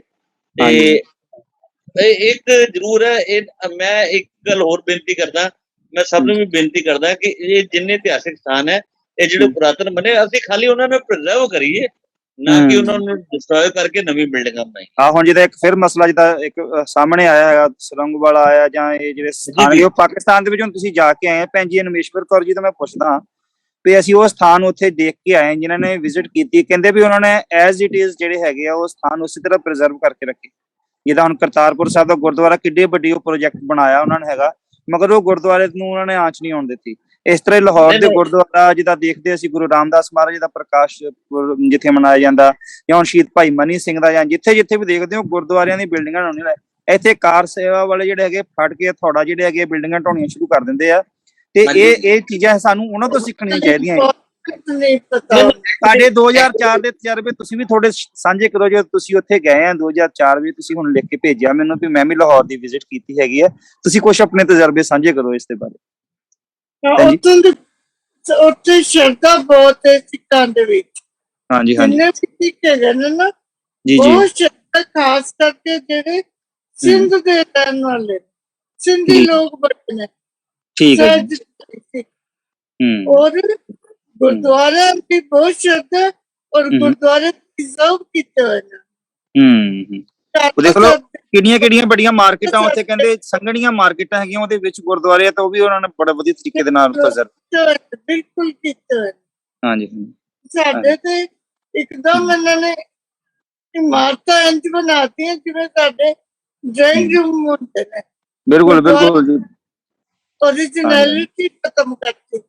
ओरिजिनलिटी चित्रकारी थी, जो ते चित्रकारी थी, कोई नजर नहीं आती। पाकिस्तान सब कुछ दिखता है। ਪਾਕਿਸਤਾਨ ਵਿੱਚ ਉਹਨਾਂ ਨੇ ਬਣਾਇਆ ਹੋਇਆ ਇਸ ਤਰੀਕੇ ਨਾਲ, ਕਹਿੰਦੇ ਉਹ ਵਧਾਈ ਦੇ ਪਾਤਰ ਵੀ। ਮੈਂ ਕਹਿੰਦਾ ਸਾਡੇ ਪ੍ਰਬੰਧਕਾਂ ਦੇ ਨਾਲੋਂ ਸਾਡੇ ਸ਼੍ਰੋਮਣੀ ਕਮੇਟੀ ਦੇ ਸੋ ਕਾਲ ਜਿੰਨੇ ਪ੍ਰਬੰਧਕ ਹੈਗੇ, ਭਾਈ ਦਿਲਬਾਗ ਸਿੰਘ ਜੀ, ਤੁਸੀਂ ਕੀ ਮਹਿਸੂਸ ਕਰਦੇ ਆ ਵੀ ਆਪਣੇ ਨਾਲੋਂ ਹਜ਼ਾਰਾਂ ਗੁਣਾ ਚੰਗੇ ਜਿਹੜੇ ਆ, ਜਿਹਨਾਂ ਨੇ ਆਪਣੇ ਸਥਾਨ, ਜਿਹੜੇ ਸਾਡੇ ਸਥਾਨ ਆਪਣੇ ਤਰੀਕੇ ਦੇ ਨਾਲ ਜਿਹੜੇ ਪੁਰਾਣੇ ਸਮੇਂ ਦੇ ਰਹੇ ਆ, ਉਹਨਾਂ ਨੂੰ ਉਦਾਂ ਹੀ ਪ੍ਰੀਜ਼ਰਵ ਕੀਤਾ, ਚਾਹੇ ਉਹਨਾਂ ਤੇ ਪੈਸਾ ਲਾਇਆ ਉਹਨਾਂ ਨੇ। ਜਿੱਦਾਂ ਹੁਣ ਕਰਤਾਰਪੁਰ ਸਾਹਿਬ ਦਾ ਦੇਖਦੇ ਆ ਸਥਾਨ, ਜਾਂ ਸ਼ਹੀਦ ਭਾਈ ਮਨੀ ਸਿੰਘ ਜੀ ਦਾ ਸ਼ਹੀਦੀ ਸਥਾਨ ਦੇਖਦੇ ਆ, ਉਹਨੂੰ ਦੇਖ ਲਓ ਉਹਨਾਂ ਨੇ ਉਸੇ ਤਰੀਕੇ ਨਾਲ ਐਜ਼ ਇਟ ਇਜ਼ ਰੱਖਿਆ। ਪਰ ਸਾਡੀਆਂ ਲੋਕਾਂ ਨੂੰ ਅਕਲ ਕਿਉਂ ਨਹੀਂ ਆਉਂਦੀ? ਤੁਸੀਂ ਕੀ ਕਹਿਣਾ ਚਾਹੁੰਦੇ ਇਹਦੇ ਬਾਰੇ? ਇਹ ਸਾਡੇ ਇੱਕ ਮਤਲਬ ਕਿ ਵਪਾਰੀ ਕਰਨ ਵਾਲੀ ਸੋਚ ਭਾਰੂ ਹੋ ਗਈ ਹੈ ਜੀ। ਇਹਦੇ ਵਿੱਚੋਂ ਜਿਵੇਂ ਸਰਕਾਰਾਂ ਕਰ ਰਹੀਆਂ ਨੇ ਨਾ, ਪੰਜਾਬ ਸਰਕਾਰ ਦੀ ਜਦੋਂ ਪਿਛਲੀ ਸਰਕਾਰ ਰਹੀ ਹੈ, ਅਕਾਲੀ ਦਲ, ਸ਼੍ਰੋਮਣੀ ਅਕਾਲੀ ਦਲ ਬਾਦਲ ਦੀ ਸਰਕਾਰ ਰਹੀ ਹੈ, ਤਾਂ ਉਸ ਵੇਲੇ ਦੀ ਮੈਂ ਇੱਕ ਉਦਾਹਰਨ ਦੇਣੀ ਚਾਹੁੰਦਾ ਹੈ ਕਿ ਸਾਡੀ ਅੰਮ੍ਰਿਤਸਰ ਦੀ ਜਿਹੜੀ ਗੁਮਟਾਲਾ ਜੇਲ੍ਹ ਸੀ ਨਾ, ਬੜੀ ਵੱਡੀ ਜੇਲ੍ਹ ਸੀ ਅੰਮ੍ਰਿਤਸਰ ਦੀ। ਠੀਕ ਹੈ ਜੀ। ਗੁਮਟਾਲਾ ਜੇਲ੍ਹ ਰਾਜਾ ਸਾਂਸੀ ਰੋਡ ਤੇ, ਏਅਰਪੋਰਟ ਰੋਡ ਤੇ ਪੈਂਦੀ ਹੈ। ਤਾਂ ਉਹ ਚੰਗੀ ਭਲੀ ਜੇਲ੍ਹ ਇਹਨਾਂ ਨੇ ਤੋੜ ਕੇ ਤੇ ਨਵੀਂ ਜੇਲ੍ਹ ਇੱਕ ਬਣਾਈ ਹੈ। ਉਹਦੇ ਪਿੱਛੇ ਫਿਰ ਮਹਾਰਾਜ ਕਾਰਨ ਦੱਸਿਆ, ਕਹਿੰਦੇ ਵੀ ਪੁਰਾਣੀਆਂ ਬਿਲਡਿੰਗਾਂ ਜਿਹੜੀਆਂ ਸੀ ਨਾ, ਉਹਨਾਂ ਨੂੰ ਖਤਮ ਕਰਨਾ, ਨਵੀਆਂ ਬਣਾਉਣੀਆਂ। ਉਹਦੇ ਚ ਕੀ ਹੈ ਕਿ ਜਦੋਂ ਭੰਨ ਤੋੜ ਹੁੰਦੀ ਹੈ, ਨਵੀਂ ਬਣਾਈ ਜਾਂਦੀ, ਉਹਦੇ ਚ ਪੈਸਾ ਬਹੁਤ ਇੱਧਰ ਉੱਧਰ ਕੀਤਾ ਜਾਂਦਾ ਸੀ। ਇਹੀ ਕਾਰਨ ਹੈ ਕਿ ਸਾਡੇ ਧਰਮ ਸਥਾਨਾਂ ਤੇ ਵੀ ਇਸ ਤਰ੍ਹਾਂ ਹੀ ਹੁੰਦਾ ਹੈ। ਸਾਡੇ ਗੁਰਦੁਆਰਿਆਂ, ਸਾਡੀਆਂ ਵਿਰਾਸਤੀ ਚੀਜ਼ਾਂ ਜਿਹੜੀਆਂ ਨੇ, ਉਹਨਾਂ ਨੂੰ ਨਵੀਨੀਕਰਨ ਜਦੋਂ ਦਿੱਤਾ ਜਾਂਦਾ ਹੈ, ਤੇ ਉਹਦੇ ਵਿੱਚੋਂ ਪੈਸਾ ਜਿਹੜਾ ਹੈ ਨਾ, ਉਹ ਘਪਲੇ ਬਹੁਤ ਵੱਡੇ ਵੱਡੇ ਕੀਤੇ ਜਾਂਦੇ ਨੇ।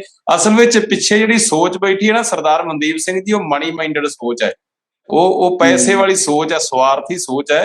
ਤੇ ਜੇ ਹੁਣ ਤੁਸੀਂ ਵੇਖੋ ਨਾ ਪੰਜਾਬੀ ਦੇ ਵਿੱਚ, ਕਿ ਜੇ ਕੋਈ ਅਗਲੇ ਹਿਲ ਜੁਲ ਕਰਨਗੇ, ਕੋਈ ਭੰਨ ਤੋੜ ਕਰਨਗੇ, ਕੋਈ ਖਰਚਾ ਸ਼ੋਅ ਕਰਨਗੇ, ਤਾਂ ਵਿੱਚੋਂ ਪੈਸਾ ਖਾਣਗੇ ਨਾ। ਜੇ ਖਰਚਾ ਹੀ ਨਹੀਂ ਸ਼ੋਅ ਕਰਨਗੇ ਤੇ ਪੈਸਾ ਕਿਵੇਂ ਉਹ ਖਾ ਸਕਦੇ ਆ?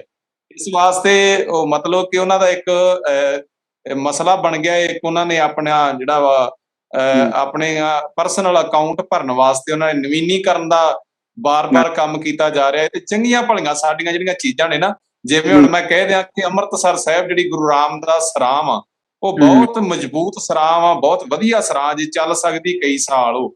ਪਰ ਉਹਦੇ ਵੀ ਆਲੇ ਦੁਆਲੇ ਥੋੜੇ ਲੈ ਕੇ ਮਾਰ ਸੇਵਾ ਵਾਲੇ ਜਿਹੜੇ ਨੇ ਉਹ ਗੇੜੇ ਕੱਢਦੇ ਫਿਰਦੇ, ਪਤਾ ਨਹੀਂ ਕਿਹੜੇ ਵੇਲੇ ਉਹਨਾਂ ਨੇ ਤੋੜ ਦੇਣੀ ਉਹ ਸਾਰੀ। ਤਾਂ ਮਤਲਬ ਇਹੀ ਹੈ ਕਿ ਬਾਬੇ ਜਿਹੜੇ ਨੇ ਉਹ ਵੀ ਇਹਦੇ ਵਿੱਚੋਂ ਪੈਸਾ ਕੱਢਦੇ ਨੇ, ਤੇ ਵੱਡੇ ਵੱਡੇ ਲੀਡਰ ਜਿਹੜੇ ਨੇ ਉਹ ਵੀ ਇਹਦੇ ਵਿੱਚੋਂ ਪੈਸਾ ਖਾਂਦੇ ਨੇ। ਤੇ ਇਹ ਮਨੀ ਮਾਈਂਡਡ ਬੰਦੇ ਨੇ ਜਿਹੜੇ ਪਿੱਛੇ ਲੱਗੇ ਹੋਏ ਨੇ ਜੀ, ਖਾਸ ਕਰਕੇ ਸਾਡੇ ਧਰਮ ਸਥਾਨਾਂ ਦੀਆਂ ਇਮਾਰਤਾਂ।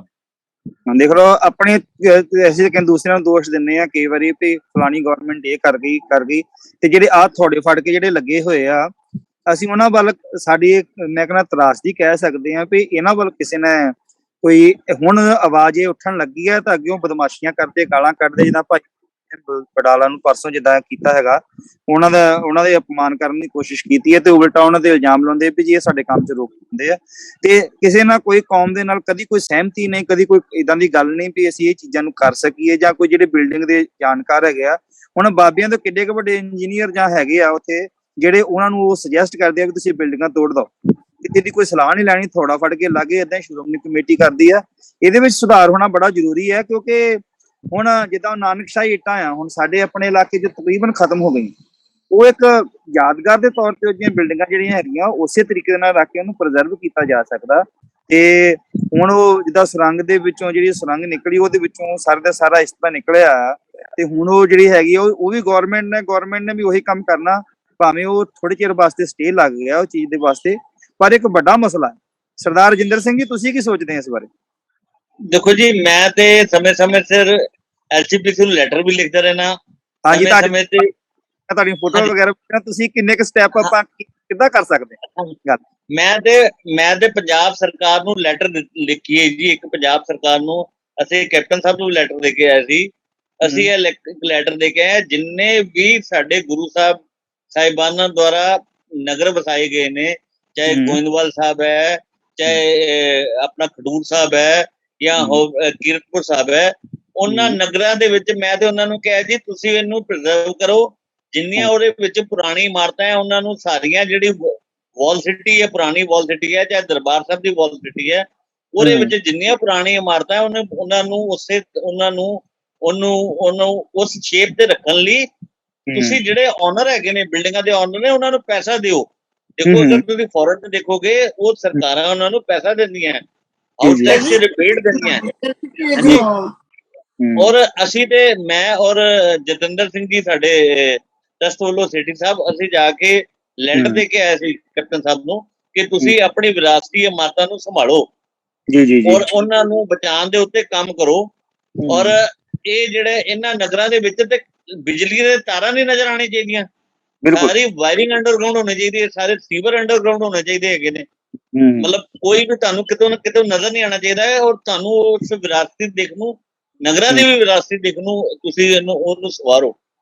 ਤੇ ਮੈਂ ਕਰ ਸਕਦੇ, ਅਸੀਂ ਉਹਨਾਂ ਦੀ ਸਲਾਹ ਲੈ ਲਈਏ ਵੀ ਉਹ ਕਿਸ ਤਰੀਕੇ ਨਾਲ ਕਰਦੇ, ਉਹ ਭੇਜ ਕੇ ਉਹਨਾਂ ਤੋਂ ਅਸੀਂ ਇਹ ਗੱਲਾਂ ਸਿੱਖ ਲਈਏ ਵੀ ਸਾਡੇ ਜ਼ਿਆਦਾ ਆਉਣਾ ਤੇ ਉਹਨਾਂ ਦੇ ਘੱਟ ਆਉਣੇ ਹੈਗੇ, ਇਹ ਕੀ ਗੱਲਾਂ ਵਾਪਰਨ ਦਈਆਂ। ਹੁਣ ਦਿੱਲੀ ਦੇ ਬਿਲਡਿੰਗਾਂ ਹੈਗੀਆਂ, ਉਹਨਾਂ ਨੇ ਏਦਾਂ ਹੀ ਰੱਖੀਆਂ, ਕਿੰਨੇ ਹਜ਼ਾਰਾਂ ਸਾਲਾਂ ਤੋਂ ਰੱਖੀਆਂ, ਜਿੰਨੇ ਇਹ ਆ ਜਾਂ ਜੋ ਵੀ ਕੋਈ ਸੋ ਕਾਲ ਕਿੰਨੇ ਵੀ ਹੈਗੀਆਂ, ਉਹਨਾਂ ਨੇ ਰਜਾ ਕਰ ਸਕਦੇ, ਸਾਡਿਆਂ ਨੂੰ ਕਿਉਂ ਅੱਗ ਲੱਗੀ ਇਹ? ਮੈਂ ਇਹੀ ਗੱਲ ਕਹਿਣਾ ਜੀ। ਔਰ ਮੈਂ ਇੱਕ ਗੱਲ ਕਹਾਂ ਤੁਹਾਨੂੰ ਜ਼ਰੂਰ ਕਿ ਸਾਡੀ ਪਾਕਿਸਤਾਨ ਦੀ ਡਿਕਸ਼ਨ ਤੋਂ ਇਸ ਕਰਕੇ ਸਾਡੀ ਬਿਲਡਿੰਗਾਂ ਪੁਰਾਣੀ ਵਿਰਾਸਤੀ ਦੇਖਭਾਲ ਲਈ ਬਚ ਪਾਈਆਂ, ਨਹੀਂ ਤੇ ਉਹ ਬਚਣੀਆਂ ਨਹੀਂ ਸੀ। ਹੁਣ ਦੇਖੋ ਤੁਸੀਂ ਨਨਕਾਣਾ ਸਾਹਿਬ ਅਸੀਂ ਕੰਮ ਹੋਇਆ, ਬਿਲਡਿੰਗ ਨੂੰ ਸ਼ੇਪ ਪਾਣੇ ਲਈ ਉਹਦੇ ਉੱਤੇ ਪੇਂਟ ਕਰਦਾ ਗਿਆ, ਲੇਕਿਨ ਮੈਂ ਉਹਨੂੰ ਜਿਹੜੀ ਉਸ ਬਿਲਡਿੰਗ ਨੂੰ ਉਹਦੀ ਦੇਖੋ ਤਾਂ ਪੁਰਾਣੀ ਹੀ ਰੱਖਣਾ ਚਾਹੁੰਦੇ ਸੀ। ਇਹਨਾਂ ਨੇ ਵਾਈਟ ਪੇਂਟ ਕਰਤਾ ਨਨਕਾਣਾ ਸਾਹਿਬ ਦੇ ਉੱਤੇ। ਹਾਂਜੀ, ਪਹਿਲੇ ਯੈਲੋ ਸੀ। ਉਹ ਕੋਈ ਸਾਰੀਆਂ ਚੀਜ਼ਾਂ ਹੈਗੀਆਂ ਜਿਹੜੀਆਂ ਚੀਜ਼ਾਂ ਨੂੰ ਉੱਥੇ ਵੀ ਤੁਸੀਂ ਦੇਖੋਗੇ। ਇਹ ਅਗਰ ਤੁਸੀਂ ਦੇਖੋਗੇ ਜਿੱਥੇ ਸਿੰਘਾਂ ਸਿੰਘਣੀਆਂ ਦਾ ਗੁਰਦੁਆਰਾ ਹੈਗਾ, ਜਿੱਥੇ ਉਹਨਾਂ ਨੇ ਸਭਾ ਮੰਡ ਚੱਕੀ ਵੀ ਸੀ, ਉੱਥੇ ਵੀ ਅਸੀਂ ਬਿਲਡਿੰਗ ਨਵੀਂ ਬਣਾਤੀ। ਅਸੀਂ ਜੇ ਸਾਡੇ ਲੋਕਾਂ 'ਚ ਕਮੀ ਹੈ ਜੀ। ਜੇ ਕਾਰ ਸੇਵਰ ਵਾਲੇ ਬਾਬੇ ਆਪਣੇ ਆਪ ਨਹੀਂ ਕਰਦੇ, ਅਸੀਂ ਉਹਨਾਂ ਨੂੰ ਪੈਸੇ ਦਿੰਦੇ ਹਾਂ ਕਿ ਕੰਮ ਕਰਨ ਲਈ। ਨਹੀਂ ਮੈਂ ਬਾਬਾ ਤੇ ਐਸੀ ਦੋ ਸਿੰਘ ਕੰਮ ਕਰ ਰਹੇ ਆ ਜਿਹੜੇ ਸਿੱਖ ਕੌਮ ਦੇ ਵਿੱਚ। ਇੱਕ ਬਾਬਾ ਜਗਤਾਰ ਸਿੰਘ ਤਰਨਤਾਰਨ ਸਾਹਿਬ ਵਾਲੇ ਜਿਹੜੇ ਹੈਗੇ ਆ, ਤੇ ਇੱਕ ਦੂਸਰਾ ਵੀ ਜੀ, ਜੀ। ਤਰਨਤਾਰਨ ਵਾਲਾ ਜਿਹੜਾ ਬਾਬਾ ਹੈਗਾ ਕਸ਼ਮੀਰ ਸਿੰਘ। ਜੀ ਚਲੋ ਜੀ ਜੀ ਉਹਨਾਂ ਨੇ ਪਟਨਾ ਸਾਹਿਬ ਕਾਫੀ ਜ਼ਿਆਦਾ ਫੈਸਿਲਿਟੇਟਡ ਕੀਤਾ ਸੀ, ਵੀ ਉੱਥੇ ਵਿਜ਼ਿਟ ਕੀਤੀ ਸੀ, ਬੜਾ ਵਧੀਆ ਉਹਨਾਂ ਨੇ ਬਣਾਇਆ। ਪਰ ਇਹ ਗੱਲ ਆ ਵੀ ਪੁਰਾਣੀਆਂ ਧਰੋਹਰਾਂ ਨੂੰ ਕੀ ਕੀਤਾ ਉਹਨਾਂ ਨੇ ਉਹ ਸਾਨੂੰ ਨਹੀਂ ਪਤਾ, ਕਿਉਂਕਿ ਅਸੀਂ ਜਦ ਤੱਕ ਅਸੀਂ ਗਏ ਉਦੋਂ ਤੱਕ ਉੱਥੇ ਪਤਾ ਚੱਲ ਗਿਆ ਸੀਗਾ ਇਹਨਾਂ ਦਾ। ਮੈਂ ਤਾਂ ਇਹੀ ਦੱਸ ਰਿਹਾ ਜੀ ਕਿ ਇਹ ਐਕਚੁਅਲੀ ਕੀ ਹੈ, ਵਿਜ਼ਨ ਨਹੀਂ ਸੀ ਨਾ, ਤੇ ਘਰ ਸੇਵਾ ਵਾਲਿਆਂ ਕੋਲ ਬਾਬਿਆਂ ਕੋਲ ਵਿਜ਼ਨ ਸੀ, ਨਾ ਪੰਥ ਕੋਲ ਵਿਜ਼ਨ ਸੀ। ਅਸੀਂ ਇਹਦੇ ਉੱਤੇ ਬੜਾ ਜ਼ੋਰ ਲਗਾਉਣਾ ਸ਼ੁਰੂ ਕੀਤਾ। ਅਸੀਂ 4-5 ਸਾਲਾਂ ਤੋਂ ਬੜਾ ਜ਼ੋਰ, ਸਾਡਾ ਜਿਹੜੇ ਵਿਰਾਸਤ ਟਰਸਟ ਹੈ ਉਹ ਇਸ ਕੰਮ ਦੇ ਉੱਤੇ ਜਿੰਦੀ ਜ਼ੋਰ ਹੈ। ਅਸੀਂ ਤੇ ਕਹਿੰਦੇ ਤੁਸੀਂ ਪੁਰਾਣੀ ਬਿਲਡਿੰਗ ਨੂੰ ਪ੍ਰੀਜ਼ਰਵ ਕਰੋ, ਨਵੀਂ ਬਿਲਡਿੰਗ ਨਾਲ ਬਣਾ ਦੋ, ਨਵੀਆਂ ਬਿਲਡਿੰਗਾਂ ਜੀ। ਹਾਂ ਐਗਜ਼ੈਕਟਲੀ। ਇਹਦਾ ਪਾਕਿਸਤਾਨ ਵਾਲੇ ਕਰਨ ਦੇ ਆ ਵੀ ਪੁਰਾਣੀ ਬਿਲਡਿੰਗ ਨੂੰ ਤੇ ਆਲੇ ਤੇ ਬਣਾਈ ਜਾਂਦੇ ਉਹ ਉਦਾਂ ਦੀ। ਮੈਂ ਤੁਹਾਨੂੰ ਗੱਲ ਦੱਸਾਂ, ਇੱਕ ਤੁਸੀਂ ਗੱਲ ਹੈ ਜਿਹੜੀ ਕਿ ਕਦੀ ਅੱਜ ਤੱਕ ਇਹ ਗੱਲ ਨਹੀਂ ਉੱਠੀ ਹੋਏਗੀ, ਡੇਰਾ ਬਾਬਾ ਨਾਨਕ ਦੀ ਗੱਲ ਕਰੀਏ।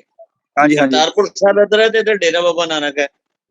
ਜਦੋਂ ਮੈਂ ਬਹੁਤ ਛੋਟਾ ਸੀ, ਮੈਂ ਆਪਣੇ ਪਿਤਾ ਜੀ ਦੇ ਨਾਲ ਪਹਿਲੀ ਵਾਰ ਗਿਆ ਡੇਰਾ ਬਾਬਾ ਨਾਨਕ। ਬਾਬੇ ਜੀਤੇ ਰੰਧਾਵੇ ਦਾ ਖੂਹ ਬਾਹਰ ਹੁੰਦਾ ਸੀ, ਪੁਰਾਣੀ ਬਿਲਡਿੰਗ ਹੁੰਦੀ ਸੀ, ਉੱਥੇ ਅਸੀਂ ਮੱਥਾ ਟੇਕਿਆ। ਮਹਾਰਾਜਾ ਰਣਜੀਤ ਸਿੰਘ ਦੇ ਟਾਈਮ ਦਾ ਬਣਿਆ ਹੈ ਜੀ ਉਹ ਇਤਿਹਾਸਿਕ ਸਥਾਨ, ਮਹਾਰਾਜਾ ਰਣਜੀਤ ਸਿੰਘ ਦੇ ਟਾਈਮ ਦਾ ਬਣਿਆ ਹੈ। ਔਰ ਤੁਹਾਨੂੰ ਦੱਸਾਂ, ਦਰਬਾਰ ਸਾਹਿਬ ਤੋਂ ਪਹਿਲੇ ਸੋਹਣਾ ਡੇਰਾ ਬਾਬਾ ਨਾਨਕ ਲੱਗਾ ਸੀ। ਠੀਕ ਹੈ ਜੀ। ਉਹਦੇ ਗੁੰਬਦ ਦੇ ਉੱਤੇ ਸਭ ਕੁਝ ਹੈ, ਕੁਝ ਵੀ। ਮੈਂ ਜੋ ਤੁਹਾਡੀ ਗੱਲ ਟੋਕਣਾ ਚਾਹੁੰਦਾ, ਮੈਂ ਜਦੋਂ ਇੱਥੇ US ਆਉਣਾ ਸੀ, ਇਹ ਤੋਂ ਪਹਿਲਾਂ ਮੈਂ ਕਿਹਾ ਵੀ ਦੇਖ ਕੇ ਆਈਏ, ਅਸੀਂ ਬਾਰਡਰ ਦੇਖ ਕੇ ਆਈਏ, ਤੇ ਉੱਥੇ ਥੋੜਾ ਚੱਲਣ ਦਿਆ ਸੀਗਾ। ਉੱਥੇ ਜਿਹੜਾ ਦਰਬਾਰ ਸਾਹਿਬ ਜਿਹੜਾ ਸੀਗਾ ਉੱਥੇ ਤਕਰੀਬਨ ਥੋੜਾ ਚੱਲ ਗਿਆ ਸੀਗਾ, ਤੇ ਤਕਰੀਬਨ ਮਾੜੀਆਂ ਮੋਟੀਆਂ ਬਿਲਡਿੰਗਾਂ ਜਿਹੜੀਆਂ ਕਿਤੇ ਰਹਿ ਗਈਆਂ ਹੋਣੀਆਂ, ਮਗਰ ਥੋੜਾ ਚੱਲ ਕੇ ਪੁਰਾਣਾ ਨਵਾਂ ਬਣਾਤਾ ਸੀਗਾ, ਤੇ ਪੁਰਾਣੇ ਨੂੰ ਢਾਉਂਦੇ ਸੀ ਦੂਰ ਦੂਰ। ਕੋਈ ਰੋਕਣ ਨਹੀਂ ਸੀ ਰਿਹਾ, ਕੋਈ ਟੋਕਣ ਨਹੀਂ ਸੀ ਰਿਹਾ। ਸਭ ਕੁਝ ਜਿੱਦਾਂ ਹਨਾ ਮਾਡਰਨ ਸਟਾਈਲ ਦੇ ਵਿੱਚ ਹਰ ਇੱਕ ਚੀਜ਼ ਕਰ ਦਿੱਤੀ ਹੈਗੀ ਆ, ਸਭ ਕੁਝ ਉੱਥੇ ਉਹਨਾਂ ਨੇ ਖਤਮ ਕਰ ਦਿੱਤਾ ਕਿ ਰੱਖ ਦਿੱਤਾ। ਮੈਂ ਤਾਂ ਦੱਸਦਾ ਜੀ, ਹਾਂਜੀ ਮੈਂ ਤੁਹਾਨੂੰ ਗੱਲ ਦੱਸਦਾ ਜੀ, ਡੇਰਾ ਬਾਬਾ ਨਾਨਕ ਦੀ ਬੜੀ ਇੰਟਰਸਟਿੰਗ ਗੱਲ ਦੱਸਦਾ। ਜਦੋਂ ਮੈਂ ਪਹਿਲੀ ਵਾਰ ਬੱਚਾ ਸੀ, ਮੈਂ ਗਿਆ ਤੇ ਉਹ ਤੋਂ ਪੁਰਾਣੀ ਬਿਲਡਿੰਗ ਸੀ। ਜਿਸ ਦਿਨ ਮੈਂ ਆਪਣੇ ਬੇਟੇ ਨੂੰ ਲੈ ਕੇ ਗਿਆ ਨਾਲ, ਜਿੰਨਾ ਮੈਂ ਸੀ ਉਹਨਾਂ ਮੇਰਾ ਬੇਟਾ ਹੋਇਆ, ਤੇ ਮੈਂ ਉਹਨੂੰ ਲੈ ਕੇ ਗਿਆ ਨਾਲ, ਤੇ ਅਸੀਂ ਉੱਥੇ ਗਏ ਤੇ ਅਸੀਂ ਦੇਖਿਆ ਉਹ ਜਿਹੜੀ ਪੁਰਾਣੀ ਬਿਲਡਿੰਗ ਸੀ ਉਹਦੇ ਨਾਲ ਐਕਸਟੈਂਸ਼ਨ ਹੋਰ ਬਣਾ ਕੇ ਬਿਲਡਿੰਗ ਨੂੰ ਵੱਡਾ ਕਰਤਾ ਗਿਆ। ਐਕਸਟੈਂਸ਼ਨ ਕਰਤਾ ਗਿਆ, ਬਿਲਡਿੰਗ ਨੂੰ ਐਕਸਟੈਂਡ ਕਰਤਾ ਗਿਆ। ਤੇ ਮੈਂ ਬੜਾ ਪਰੇਸ਼ਾਨ ਹੋਇਆ। ਮੈਂ ਕਿਹਾ ਜੀ ਉਹ ਖੂਹ ਕਿੱਥੇ ਗਿਆ ਬਾਬੇ ਜੀਤੇ ਰੰਧਾਵੇ ਦਾ? ਪਤਾ ਚੱਲਿਆ ਜੀ ਉਹ ਤੇ ਜਿਹੜੀ ਐਕਸਟੈਂਸ਼ਨ ਵਾਲੀ ਬਿਲਡਿੰਗ ਆ ਉਹਦੇ ਥੱਲੇ ਵਿੱਚ ਕਰਤਾ। ਉਹਦੇ ਥੱਲੇ ਕਰ ਦਿੱਤਾ। ਹਾਂ, ਤੇ ਹੁਣ ਅੱਜ ਤੋਂ 2-3 ਸਾਲ ਪਹਿਲੇ ਮੈਂ ਗਿਆ ਉੱਥੇ। ਹਾਂਜੀ ਹਾਂਜੀ। 2-3 ਸਾਲ ਪਹਿਲੇ ਦੀ ਗੱਲ ਹੈ, ਮੈਂ ਗਿਆ ਤੇ ਜਾਂ ਦੇਖਿਆ ਤਾਂ ਉਹ ਪੁਰਾਣੀ ਸਾਰੀ ਬਿਲਡਿੰਗ ਖਤਮ ਕਰਦੀ ਗਈ। ਹਾਂਜੀ ਹਾਂਜੀ। ਥੋੜਾ ਮੇਰੇ ਸਾਹਮਣੇ ਚੱਲਣ ਦਿਆ ਸੀ, ਮੈਂ 19 ਵਿੱਚ ਗਿਆ ਸੀ, 19 ਵਿੱਚ ਮੈਂ ਆਇਆ ਤੇ ਮਾਰਚ ਦੀ ਗੱਲ, ਮਾਰਚ ਵਿੱਚ ਗਿਆ ਤੇ ਮਾਰਚ ਵਿੱਚ ਉੱਥੇ ਸਭ ਕੁਝ ਉਹਨਾਂ ਨੇ ਯਾਨੀ ਕਿ ਲਾਸਟ ਟੱਚਸ ਆਪਣੀਆਂ ਦੇ ਦਿੰਦੇ ਸੀਗੇ ਉਹ ਬਿਲਡਿੰਗ ਨੂੰ ਥੋੜਾ ਮਾਰਨ ਦੀ। ਮੈਂ ਤੇ ਉੱਥੇ ਉਹਨਾਂ ਨੂੰ ਮੈਂ ਤੇ ਉੱਥੇ ਵਿਰੋਧ ਕਰਕੇ ਆਇਆ ਜੀ, ਆਪਣਾ ਵਿਰੋਧ ਦਰਜ ਕਰਾ ਗਿਆ ਕਾਰ ਸੇਵਾ ਵਾਲੇ ਬਾਬਿਆਂ ਨੂੰ। ਉੱਥੇ ਹੈਡ ਗ੍ਰੰਥੀ ਸਾਹਿਬ ਨੇ ਵਿਰੋਧ ਦਰਜ ਕਰਾਇਆ ਕਿ ਇਹ ਜਿਹੜਾ ਕੰਮ ਹੋਇਆ ਬਹੁਤ ਮਾੜਾ ਕੰਮ ਹੋਇਆ, ਤੁਹਾਨੂੰ ਇਹ ਕੰਮ ਨਹੀਂ ਕਰਨਾ ਚਾਹੀਦਾ। ਅਸੀਂ ਦੂਸਰਿਆਂ ਨੂੰ ਦੋਸ਼ ਦਿੰਨੇ ਆ, ਸਰਦਾਰ ਰਜਿੰਦਰ ਸਿੰਘ ਜੀ, ਸਰਦਾਰ ਦਿਲਬਾਗ ਸਿੰਘ ਜੀ, ਭੈਣ ਜੀ, ਅਸੀਂ ਦੂਸਰਿਆਂ ਨੂੰ ਦੋਸ਼ ਦਿੰਨੇ ਆ ਵੀ ਉਹਨਾਂ ਨੇ ਸਾਡੇ ਤੇ ਟੈਂਕ ਚਾੜ ਦਿੱਤੇ ਫੌਜ ਤੇ। ਜਿਹੜੇ ਜਿਹੜੇ ਥੋੜਿਆਂ ਵਾਲੇ ਜਿਹੜੇ ਬੰਦੇ ਹੈਗੇ ਆ, ਅਸੀਂ ਇਹਨਾਂ ਦੇ ਉੱਤੇ ਕਦੀ ਇਹਨਾਂ ਦੀ ਗੱਲ ਨਹੀਂ ਕੀਤੀ। ਇਹ ਬੜੀ ਵੱਡੀ ਇੱਕ ਚਰਚਾ ਦਾ ਵਿਸ਼ਾ ਹੈ, ਇਹ ਬਹੁਤ ਵੱਡੀ ਅਸੀਂ ਕੋਈ ਮਾੜਾ ਕੰਮ ਕਰਦੇ, ਬਟ ਇਹਨਾਂ ਨੂੰ ਗਾਈਡਨੈਸ ਨਹੀਂ ਹੈਗੀ। ਇਹਨਾਂ ਨੂੰ ਗਾਈਡਨੈਸ ਹੋਵੇ, ਇਹਨਾਂ ਦੇ ਕੋਲ ਚੰਗੇ ਇੰਜੀਨੀਅਰ ਹੋਣ, ਇਹ ਲੱਖਾਂ ਰੁਪਈਆ ਬਿਲਡਿੰਗ ਦੇ ਉੱਤੇ ਲਾ ਸਕਦੇ ਹੈਗੇ ਆ, ਤੇ ਇਹਨਾਂ ਕੋਲ ਚੰਗੇ ਇੰਜੀਨੀਅਰ ਹੋਰ ਜਿਹੜੀਆਂ ਪੁਰਾਣੀਆਂ ਚੀਜ਼ਾਂ ਨੂੰ ਪ੍ਰੀਜ਼ਰਵ ਕਰ ਸਕਣ, ਤੇ ਨਵੀਆਂ ਚੀਜ਼ਾਂ ਦੇ ਵਿੱਚ ਉਹ ਚੀਜ਼ਾਂ ਜੇ ਪਿਛਲੀਆਂ ਗਲਤੀਆਂ ਕਰ ਦਿੱਤੀਆਂ ਉਹ ਬਾਰ-ਬਾਰ ਉਹ ਗਲਤੀਆਂ ਨਾ ਕਰਨ, ਜਿਹਦਾ ਤਰਨਤਾਰਨ ਸਾਹਿਬ ਦੇ ਨਾਲ ਉੱਥੇ ਕਹਿੰਦੇ ਉਹ ਚੀਜ਼ ਨੂੰ ਜਦੋਂ ਤਰਨਤਾਰਨ ਸਾਹਿਬ ਦਾ ਇਸ਼ੂ ਉੱਠਿਆ ਜੀ, ਤਰਨਤਾਰਨ ਸਾਹਿਬ ਦਾ ਇਸ਼ੂ ਉੱਠਿਆ ਜਦੋਂ ਥੋੜਾ ਚਲਾਇਆ, ਤੁਸੀਂ ਦੇਖੋ ਉਹ ਜਿਹੜੀਆਂ ਨਾਨਕਸ਼ਾਹੀ ਇੱਟਾਂ ਗੁਰੂ ਸਾਹਿਬ ਨੇ ਆਵਾ ਲਗਾਇਆ ਸੀ, ਉਹ ਪੁੱਟ ਕੇ ਮੁਗਲ ਹਾਕਮ ਲੈ ਗਏ। ਤੇ ਬਾਬਾ ਭਾਈ ਬਿਧੀ ਚੰਦ ਨੇ ਕਿਹਾ ਕਿ ਸੱਚੇ ਪਾਤਸ਼ਾਹ ਤੁਸੀਂ ਹੁਕਮ ਕਰੋ, ਮੈਂ ਇੱਟਾਂ ਚੁੱਕ ਲੈਣੇ ਆ, ਉਹਨਾਂ ਦੇ ਹਾਕਮਾਂ ਕੋ ਵਾਪਸ ਚੁੱਕ ਕੇ ਲੈਣੇ ਆ। ਆਵੇ ਗੁਰੂ ਸਾਹਿਬ ਨੇ ਲਾਇਆ, ਤੇ ਗੁਰੂ ਸਾਹਿਬ ਨੇ ਕਿਹਾ ਨਹੀਂ, ਸਮਾਂ ਆਏਗਾ ਇਹ ਇੱਟਾਂ ਮੇਰੇ ਸਿੱਖ ਲੈ ਕੇ ਆਣਗੇ, ਸਿੱਖ ਹੁਕਮਰਾਨ ਹੋਣਗੇ ਤੇ ਇਹ ਇੱਟਾਂ ਲੈ ਕੇ ਆਣਗੇ। ਉਹ ਇੱਟਾਂ ਜੱਸਾ ਸਿੰਘ ਰਾਮਗੜੀਆ ਨੇ ਉਹ ਬਿਲਡਿੰਗ ਢੇੜ ਕੇ ਇੱਟਾਂ ਲੈ ਕੇ ਆਂਦੀਆਂ। ਤਰਨਤਾਰਨ ਸਾਹਿਬ ਦਾ ਸਰੋਵਰ ਪੱਕਾ ਕਰਾਇਆ ਜੀ, ਪੱਕਾ ਕਰਾ ਕੇ ਉਹ ਤੋਂ ਜਿਹੜੀਆਂ ਇੱਟਾਂ ਬਚੀਆਂ ਉਹਦੀ ਦਰਸ਼ਨੀ ਦਿਉੜੀ ਬਣਾਈ। ਵਾਹ ਜੀ ਵਾਹ। ਉਸ ਦਰਸ਼ਨੀ ਡਿਊਟੀ ਦੇ ਜਦੋਂ ਤਖਤ ਵੀ ਖਿੱਚ ਕੇ ਲਿਆਏ ਸੀਗੇ, ਦਿੱਲੀ ਵਾਲਾ ਤਖਤ ਹੀ ਧੂ ਕੇ ਲਿਆਏ ਸੀਗੇ, ਕਹਿੰਦੇ ਗੱਡਿਆਂ ਦੇ ਨਾਲ ਪਾ ਪਾ ਕੇ। ਦੇਖ ਲਓ ਸਾਡੇ ਸਿੱਖਾਂ ਨੇ ਤਾਂ ਇਦਾਂ ਦੇ ਕੰਮ ਕੀਤੇ ਆ, ਸਿੱਖ ਕੌਮ ਦੇ ਜਰਨੈਲਾਂ ਨੇ। ਫਿਰ ਜਦੋਂ ਦਰਸ਼ਨੀ ਡਿਊਟੀ ਦੇ ਹਥੌੜਾ ਚੱਲਿਆ, ਫਿਰ ਮੈਂ ਅੱਧੀ ਰਾਤ ਨੂੰ ਅਸੀਂ ਹਾਂ ਦਾ ਨਾਰਾ ਮਾਰਿਆ, ਅਸੀਂ ਸਭ ਜਗ੍ਹਾ ਫੋਨ ਕੀਤੇ, ਅਸੀਂ ਸਭ ਨੂੰ ਕਿਹਾ ਵੀ ਇਹ ਕੰਮ ਨੂੰ ਰੁਕਾਓ ਜੀ। ਹਾਂਜੀ ਹਾਂਜੀ, ਬੜਾ ਚਿੰਤਾ ਦਾ ਵਿਸ਼ਾ ਹੈਗਾ ਸਾਡੀ ਕੌਮ ਦੇ ਵਾਸਤੇ। ਅਸੀਂ ਜੇ ਗੱਲ ਕਰ ਰਹੇ ਹਾਂ, ਸਾਡੀ ਗੱਲ ਹੁਣ ਤੁਸੀਂ ਵੀ ਇਹ ਦਰਦ ਨੂੰ ਸਮਝਿਆ ਹੈਗਾ, ਤੁਸੀਂ ਇਹ ਚੀਜ਼ ਨੂੰ ਦੇਖਿਆ ਹੈਗਾ। ਭੈਣ ਜੀ ਅਨਮੇਸ਼ਵਰ ਕੌਰ ਜੀ ਵੀ ਆਪਣੇ ਮੈਸੇਜ ਕਰ ਰਹੇ, ਤੇ ਕਿਉਂਕਿ ਸਾਨੂੰ ਸਾਰਿਆਂ ਨੂੰ ਚਿੰਤਾ ਇਸ ਚੀਜ਼ ਵੀ ਇਹ ਜਿਹੜੀਆਂ ਚੀਜ਼ਾਂ ਹੋ ਰਹੀਆਂ, ਸ਼ਹੀਦ ਭਾਈ ਤਾਰੂ ਸਿੰਘ ਦੀ ਅਸੀਂ ਸ਼ਹੀਦੀ ਦੀ ਗੱਲ ਦੇ ਨਾਲ ਨਾਲ ਜਿਹੜੀ ਇਹ ਅਸੀਂ ਗੱਲ ਕੀਤੀ ਹੈ, ਇਹ ਬੜੀ ਸਾਰਥਕ ਗੱਲ ਹੈਗੀ ਹੈ ਵੀ ਇਹ ਚੀਜ਼ਾਂ ਬਚਣੀਆਂ ਚਾਹੀਦੀਆਂ ਹੈਗੀਆਂ, ਜਿੰਨਾ ਅਸੀਂ ਬਚਾ ਸਕੀਏ। ਚੰਗੇ ਇੰਜੀਨੀਅਰ ਸੀ ਇਹਨਾਂ ਬਾਬਿਆਂ ਦੇ ਕੋਲ, ਜੇ ਤੁਹਾਡਾ ਲਿੰਕ ਬਣਦਾ ਹੈਗਾ, ਤੁਸੀਂ ਇਹਨਾਂ ਨੂੰ ਇਹ ਸੁਜੈਸਟ ਕਰੋ ਵੀ ਤੁਸੀਂ ਆਪਣੇ ਚੰਗੇ ਇੰਜੀਨੀਅਰ ਰੱਖੋ, ਜਿੱਥੇ ਤੁਸੀਂ ਹਜ਼ਾਰਾਂ ਲੱਖਾਂ ਰੁਪਈਆ ਦੂਜੀਆਂ ਚੀਜ਼ਾਂ ਦੇ ਲਾਉਂਦੇ ਹੈਗੇ ਆ, ਵੀ ਉਹ ਤੁਹਾਨੂੰ ਪਲਾਨ ਕਰਕੇ ਦੱਸਣੇ ਚੀਜ਼ਾਂ ਨੂੰ। ਅਸਲ ਵਿੱਚ ਭਾਈ ਸਾਹਿਬ ਭਾਈ ਦਿਲਬਾਗ ਸਿੰਘ ਜੀ ਦੇ ਲੈ ਲਈਏ ਵਿਚਾਰ। ਖਾਲੀ ਇੱਕ ਮਿੰਟ ਦੀ ਬੇਨਤੀ ਹੈ। ਮੇਰਾ ਪ੍ਰੋਫੈਸ਼ਨ ਹੀ ਬਿਲਡਿੰਗ ਕੰਸਟਰਕਸ਼ਨ ਦਾ ਜੀ, ਮੇਰਾ ਕੰਮ ਕੰਸਟਰਕਸ਼ਨ ਦਾ ਹੈਗਾ, ਮੇਰੇ ਕੋਲ ਸਿਵਲ ਇੰਜੀਨੀਅਰ ਹੈਗੇ ਨੇ, ਮੈਂ ਇਸ ਕੰਮ ਦਾ ਜਾਣੂ ਹਾਂ, ਮੈਨੂੰ ਪਤਾ ਹੈਗਾ। ਤੇ ਮੈਂ ਤੇ ਖੁਦ ਹਮੇਸ਼ਾ ਇਸੇ ਕਰਕੇ ਅਸੀਂ ਸ਼ੁਰੂ ਤੋਂ ਆਵਾਜ਼ ਉਠਾਉਂਦੇ ਹਾਂ। ਮੈਂ ਅੱਜ ਦਾ ਆਵਾਜ਼ ਨਹੀਂ ਉਠਾ ਰਿਹਾ, ਮੈਂ 20 ਸਾਲਾਂ ਤੋਂ ਲਗਾਤਾਰ ਇਸ ਗੱਲ ਤੇ ਆਵਾਜ਼ ਉਠਾਉਣਾ ਕਿ ਪੁਰਾਣੀ ਚੀਜ਼ਾਂ ਨੂੰ, ਜਦੋਂ ਦਰਬਾਰ ਸਾਹਿਬ ਦੇ ਸਰੋਵਰ ਦੇ ਵਿੱਚ ਪ੍ਰਕਰਮਾਂ 'ਚ ਪੱਥਰ ਲਾਣ ਡੇ ਸੀ, ਮੈਂ ਉਦੋਂ ਵੀ ਰੋਕਿਆ ਸੀ ਇਹਨਾਂ ਨੂੰ। ਅਸੀਂ ਬੇਨਤੀ ਕੀਤੀ ਕਿ ਇਹ ਤੇ ਪੱਥਰ ਨਾ ਲਾਓ, ਪੁਰਾਣਾ ਪੱਥਰ ਜ਼ਿਆਦਾ ਵਧੀਆ ਹੈ, ਉਹ ਮੋਟਾ ਹੈਗਾ, ਉਹਦੇ ਵਿੱਚ ਕੰਮ ਬੜਾ ਵਧੀਆ ਹੋਇਆ ਹੈ, ਤੇ ਤੁਸੀਂ ਉਹਦੇ ਉੱਤੇ ਇੱਕ ਨਾਰਮਲ ਜਿਹਾ ਪੱਥਰ ਲਗਾ ਰਹੇ ਹੋ। ਅੱਜ ਤੁਸੀਂ ਦੇਖੋ ਉਹਦੇ ਉੱਤੇ ਟਾਟ ਵਿਛਾਣੇ ਪੈਂਦੇ ਨੇ, ਉਹ ਗਰਮ ਹੋ ਜਾਂਦਾ ਪੱਥਰ। ਕਿਉਂ ਹੁੰਦਾ? ਇਸੇ ਕਰਕੇ ਹੁੰਦਾ, ਉਹ ਪਤਲਾ ਹੈਗਾ, ਉਹ ਬਰੀਕ ਪੱਥਰ ਹੈ, ਪੈਰ ਛੱਡਦੇ ਨੇ ਉਹਦੇ। ਇਹਨਾਂ ਨੂੰ ਕਰਨਾ ਚਾਹੀਦਾ। ਚਲੋ, ਵਾਹਿਗੁਰੂ ਜੀ ਕਾ ਖਾਲਸਾ, ਵਾਹਿਗੁਰੂ ਜੀ ਕੀ ਫਤਿਹ। ਹਾਂਜੀ, ਸਰਦਾਰ ਦਿਲਬਾਗ ਸਿੰਘ ਜੀ, ਤੁਸੀਂ ਆਪਣੇ ਥੋੜੇ ਜਿਹੇ ਵਿਚਾਰ ਦੱਸੋ। ਹੁਣ ਕਿੰਨੀ ਗੱਲ ਆ ਰਹੀ ਹੈ, ਬੜੀ ਤਕੜੀ ਗੱਲ ਨਿਕਲ ਰਹੀ ਹੈ। ਨਹੀਂ, ਮੈਂ ਇਹੀ ਕਹਿਣਾ ਚਾਹੁੰਦਾ ਸੀ ਜੀ, ਅਸੀਂ ਪਿਛਲੇ ਸਮੇਂ 'ਚ ਸ਼੍ਰੀ ਅਕਾਲ ਤਖਤ ਸਾਹਿਬ ਮੀਟਿੰਗਾਂ ਵੀ ਕੀਤੀਆਂ ਨੇ ਜਥੇਦਾਰ ਜੀ ਨਾਲ, ਤੇ ਕੱਲ 16 ਜੁਲਾਈ ਨੂੰ ਤਖਤ ਸ਼੍ਰੀ ਦਮਦਮਾ ਸਾਹਿਬ ਇੱਕ ਬਹੁਤ ਵੱਡੀ ਪੰਥਕ ਜਥੇਬੰਦੀਆਂ ਦੀ ਮੀਟਿੰਗ ਜਥੇਦਾਰ ਹਰਪ੍ਰੀਤ ਸਿੰਘ ਜੀ ਨੇ ਬੁਲਾਈ ਹੈ, ਉੱਥੇ ਗੱਲ ਚੱਲੀ ਹੈ। ਤਾਂ ਉੱਥੇ ਵੀ ਸਾਡੇ ਇੱਕ ਸਿੰਘ ਨੇ, ਸਾਡੇ ਵੀਰ ਜੀ ਨੇ ਪਰਮਪਾਲ ਸਿੰਘ ਸਭਰਾ, ਉਹਨਾਂ ਨੇ ਆਵਾਜ਼ ਉਠਾਈ ਉੱਥੇ ਵੀ ਕਿ ਕਿੰਨਾ ਚੰਗਾ ਹੋਵੇ ਜਥੇਦਾਰ ਜੀ ਜੇ ਤੁਸੀਂ ਸਿੱਖ ਹੈਰੀਟੇਜ ਕਮਿਸ਼ਨ ਇੱਕ ਜਿਹੜਾ ਵਾ ਉਹ ਤਿਆਰ ਕਰ ਦਿਓਗੇ। ਜਿਹੜੇ ਸਾਡੇ ਇਤਿਹਾਸਕਾਰ ਨੇ, ਸਿੱਖ ਬੁੱਧੀਜੀਵ ਨੇ, ਉਹਨਾਂ ਦਾ ਇੱਕ ਆਪਣਾ ਹੈਰੀਟੇਜ ਕਮਿਸ਼ਨ ਬਣਨਾ ਚਾਹੀਦਾ ਹੈ ਕਿ ਘੱਟੋ ਘੱਟ ਜਿੱਥੇ ਵੀ ਤੁਸੀਂ ਕੋਈ ਸੇਵਾ ਕਰਵਾਉਣੀ ਹੈ ਗੁਰਦੁਆਰਿਆਂ ਜਾਂ ਧਰਮ ਸਥਾਨਾਂ ਤੇ, ਉੱਥੇ ਸਾਡਾ ਜਿਹੜਾ ਕਮਿਸ਼ਨ ਹੈ ਉਹ ਜਾ ਕੇ ਬੁੱਧੀਜੀਵੀਆਂ ਦਾ ਇਤਿਹਾਸਕਾਰਾਂ ਦਾ ਦੱਸੇ ਤਾਂ ਸਹੀ ਨਾ ਕਿ ਇਹ ਚੀਜ਼ ਦੀ ਮਹਾਨਤਾ ਕੀ ਹੈ, ਜਾਂ ਇਹਨੂੰ ਕਿਵੇਂ ਤਿਆਰ ਕਰਨਾ ਹੈ, ਕਿਵੇਂ ਨਹੀਂ ਕਰਨਾ। ਉਹ ਸਾਰੀ ਉਹਨੂੰ ਮਤਲਬ ਕਿ ਉਹਨੂੰ ਡਿਜ਼ਾਈਨ ਤਾਂ ਕਰਕੇ ਦੇਣ ਨਾ, ਸਾਰਾ ਨਕਸ਼ਾ।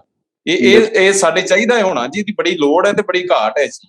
ਹਾਂਜੀ, ਨਾਲ ਪਤਾ ਕਿਉਂ, ਇੱਕ ਇਹਦਾ ਵੀ ਹੋਵੇ ਹੈਰੀਟੇਜ ਦਾ ਵੀ, ਇੱਕ ਜਿਹੜੇ ਆਰਕੀਟੈਕਟ ਜਿੰਨੇ ਹੈਗੇ ਆ ਸਾਡੇ ਸਿੱਖ ਕੌਮ ਦੇ ਵਿੱਚ, ਜੇ ਚੰਗੇ ਇੰਜੀਨੀਅਰ ਜਿਹੜੇ ਹੈਗੇ ਆ ਭਵਨ ਨਿਰਮਾਣ ਕਲਾ ਦੇ, ਤੁਸੀਂ ਉਹਨਾਂ ਨੂੰ ਐਕਸਪਰਟਿਜ਼ ਨੂੰ ਨਾਲ ਲਾਓ ਤੇ ਉਹਨਾਂ ਨੂੰ ਇੱਕ ਤਰ੍ਹਾਂ ਦੱਸੋ ਵੀ ਅਸੀਂ ਇਹ ਬਿਲਡਿੰਗ ਢਾਉਣੀ ਨਹੀਂ ਚਾਹੁੰਦੇ, ਇਹਦੇ ਵਾਸਤੇ ਸਾਨੂੰ ਕੀ ਕਰਨਾ ਪਊਗਾ। ਅਸੀਂ ਇੱਕਦਮ ਥੋੜਾ ਚਲਾਉਣਾ ਸ਼ੁਰੂ ਕਰ ਦਿੰਦੇ ਹਾਂ, ਤੇ ਇਹ ਕਿੰਨਾ ਕੁ ਵਧੀਆ ਹੋਵੇ ਜੇ ਅਸੀਂ ਆਪਣੀਆਂ ਪੀੜ੍ਹੀਆਂ ਨੂੰ ਕੀ ਦੱਸ ਕੇ ਜਾਵਾਂਗੇ।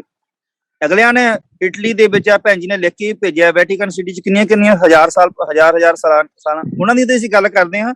ਈਵਨ ਦਿੱਲੀ 'ਚ ਅਸੀਂ ਚੱਲ ਜਾਈਏ, ਦਿੱਲੀ 'ਚ ਕਿੰਨੀਆਂ ਪੁਰਾਣੀਆਂ ਬਿਲਡਿੰਗਾਂ ਖੜੀਆਂ ਪਈਆਂ, ਕਹਿੰਦੇ ਕਿੰਨੀ ਜਗ੍ਹਾ ਤੇ ਸਿਰਫ ਸਿੱਖ ਧਾਰਮਿਕ ਸਥਾਨੀ ਜਿਹੜੇ ਹੈਗੇ ਆ, ਇਹਨਾਂ ਤੋਂ ਟਾਰਗੇਟ ਕੀਤਾ ਜਾ ਰਿਹਾ। ਇਹ ਚਾਲ ਲੱਗਦੀ ਹੈ, ਕਈ ਵਾਰੀ ਮੈਨੂੰ ਇਹ ਚੀਜ਼ ਮਹਿਸੂਸ ਹੁੰਦੀ ਹੈ ਵੀ ਇਹ ਚਾਲ ਹੈ ਵੀ ਬਾਕੀ ਜਗ੍ਹਾ ਨੂੰ ਜੇ ਉਹ ਪ੍ਰੀਜ਼ਰਵ ਕਰ ਸਕਦੇ ਆ ਤੇ ਉਹ ਕੰਪਨਾ ਕਰ ਸਕਦੇ, ਕੇਅਰਿੰਗ ਕਰ ਸਕਦੇ, ਤਾਂ ਸਾਨੂੰ ਕੀ ਹੋਇਆ, ਸਾਡੇ ਕਿਉਂ ਨਹੀਂ? ਸਾਡੀਆਂ ਜਾਂ ਗੌਰਮੈਂਟ, ਪੰਜਾਬ ਦੀ ਆਪਣੀ ਗੌਰਮੈਂਟ ਸੁੱਤੀ ਪਈ ਆ, ਇਹ ਲੋਕ ਸੁੱਤੇ ਪਏ ਜਾਂ ਦਿੱਲੀ ਵਾਲੇ ਵੀ ਬਹੁਤ ਜ਼ਿਆਦਾ ਵੇਸਲੇ ਜਾਣ ਦੀ ਗੱਲ ਨਹੀਂ ਸੁਣਦੇ। ਇਹ ਅਸੀਂ ਗੱਲ ਕਰ ਰਹੇ, ਸਰਦਾਰ ਰਜਿੰਦਰ ਸਿੰਘ ਜੀ ਨੇ ਵੀ ਗੱਲ ਕੀਤੀ ਹੋਗੀ ਆਪਣੇ ਲੈਵਲ ਤੇ, ਇਦਾਂ ਦੇ ਹੋਰ ਵੀ ਗੁਰਸਿੱਖਾਂ ਨੇ ਗੱਲ ਕੀਤੀ ਹੋਗੀ, ਇਹ ਸੁਣਦੇ ਕਿਉਂ ਨਹੀਂ? ਸਾਨੂੰ ਇਹਨਾਂ ਚੀਜ਼ਾਂ ਵੱਲ ਧਿਆਨ ਦੇਣ ਦੀ ਬੜੀ ਜ਼ਰੂਰਤ ਹੈਗੀ ਹੈ। ਇਹਨਾਂ ਚੀਜ਼ਾਂ ਕੀ ਕਹਿਣਾ ਚਾਹੋਗੇ ਭੈਣ ਜੀ ਅਨਮੇਸ਼ਵਰ ਕੌਰ ਜੀ? ਮੈਂ ਇਹ ਕਹਿਣਾ ਚਾਹੁੰਦੀ ਹਾਂ, ਪਹਿਲੇ ਟਾਈਮ ਤੇ ਜਿਹੜੀਆਂ ਨਾਨਕਸ਼ਾਹੀ ਇੱਟਾਂ ਸੀ, ਉਹ ਕੋਈ ਸੀਮੈਂਟ ਦੇ ਨਾਲ ਨਹੀਂ ਸੀ ਜੋੜੀਆਂ ਗਈਆਂ। ਉਹਨਾਂ ਦੀ ਚਿੰਨੀ, ਦਾਲ, ਮਾਂ ਦੀ ਦਾਲ ਤੇ ਹੋਰ ਕਈ ਮਿਨਰਲਸ ਮਿਲ ਕੇ ਉਹਨੂੰ ਇੱਟਾਂ ਨੂੰ ਜੋੜਿਆ ਗਿਆ। ਅੱਜ ਕੱਲ ਉਹਨਾਂ ਨੇ ਇੱਕਦਮ हटा के उन्होंने जगह ते कंक्रीट बनता जा जी जी और देखने वाले से इन्ने खूबसूरत निके निके इट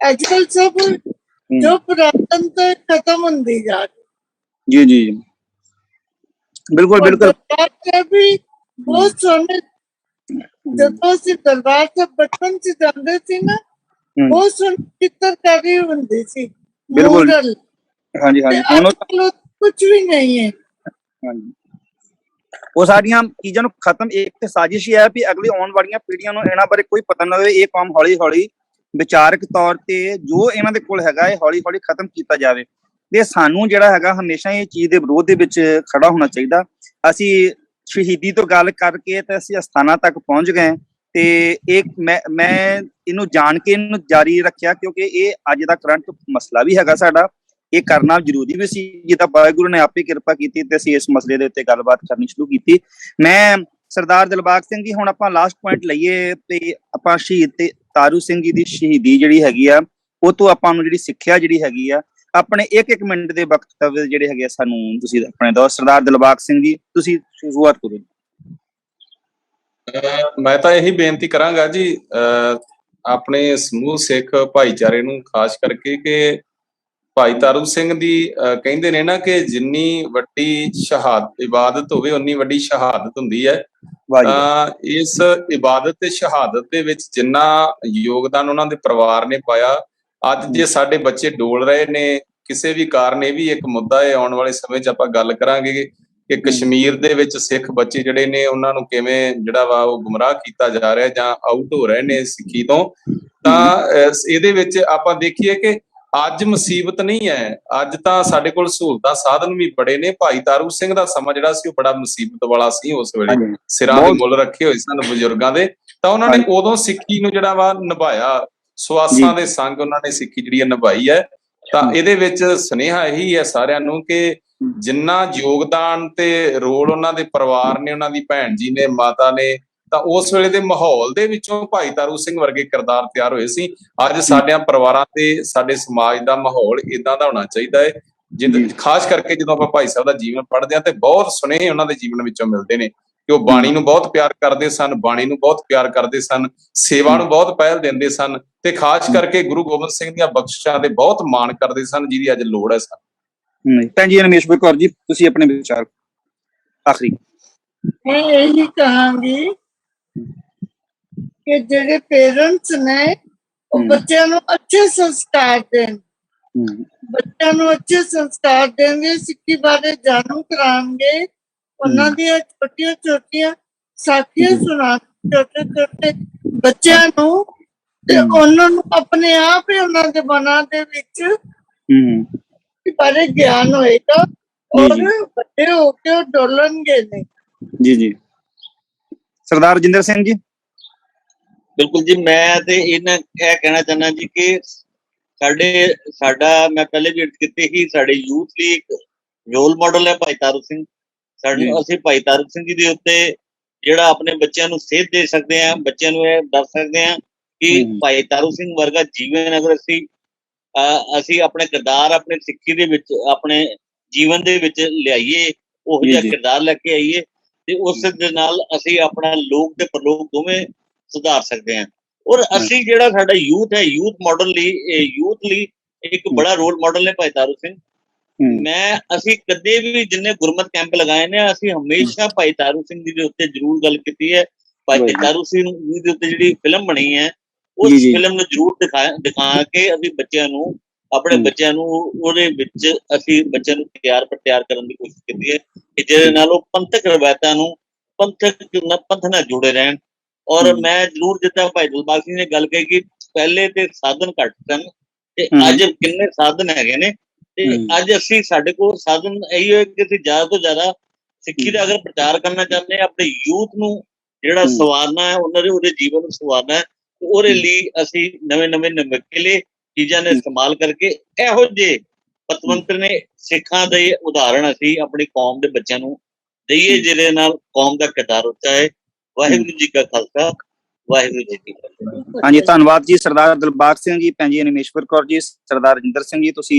ਇਸ ਵਿਚਾਰ ਚਰਚਾ 'ਚ ਭਾਗ ਲਿਆ ਹੈਗਾ ਤੇ ਬਹੁਤ ਵਧੀਆ ਤਰੀਕੇ ਦੇ ਨਾਲ ਅਸੀਂ ਸ਼ਹੀਦ ਭਾਈ ਤਾਰੂ ਸਿੰਘ ਜੀ ਦੀ ਸ਼ਹੀਦੀ ਦੇ ਬਾਰੇ ਤੇ ਅਸੀਂ ਜਿਹੜੀਆਂ ਪੁਰਾਣੀਆਂ ਬਿਲਡਿੰਗਾਂ ਜਿਹੜੀਆਂ ਹੈਗੀਆਂ ਗੌਰਮੈਂਟ ਨੇ ਆ ਜਿਹੜੇ ਚੀਜ਼ਾਂ ਕਰਨੀਆਂ ਸ਼ੁਰੂ ਕੀਤੀਆਂ, ਇਹਦੇ ਬਾਰੇ ਗੱਲ ਕੀਤੀ।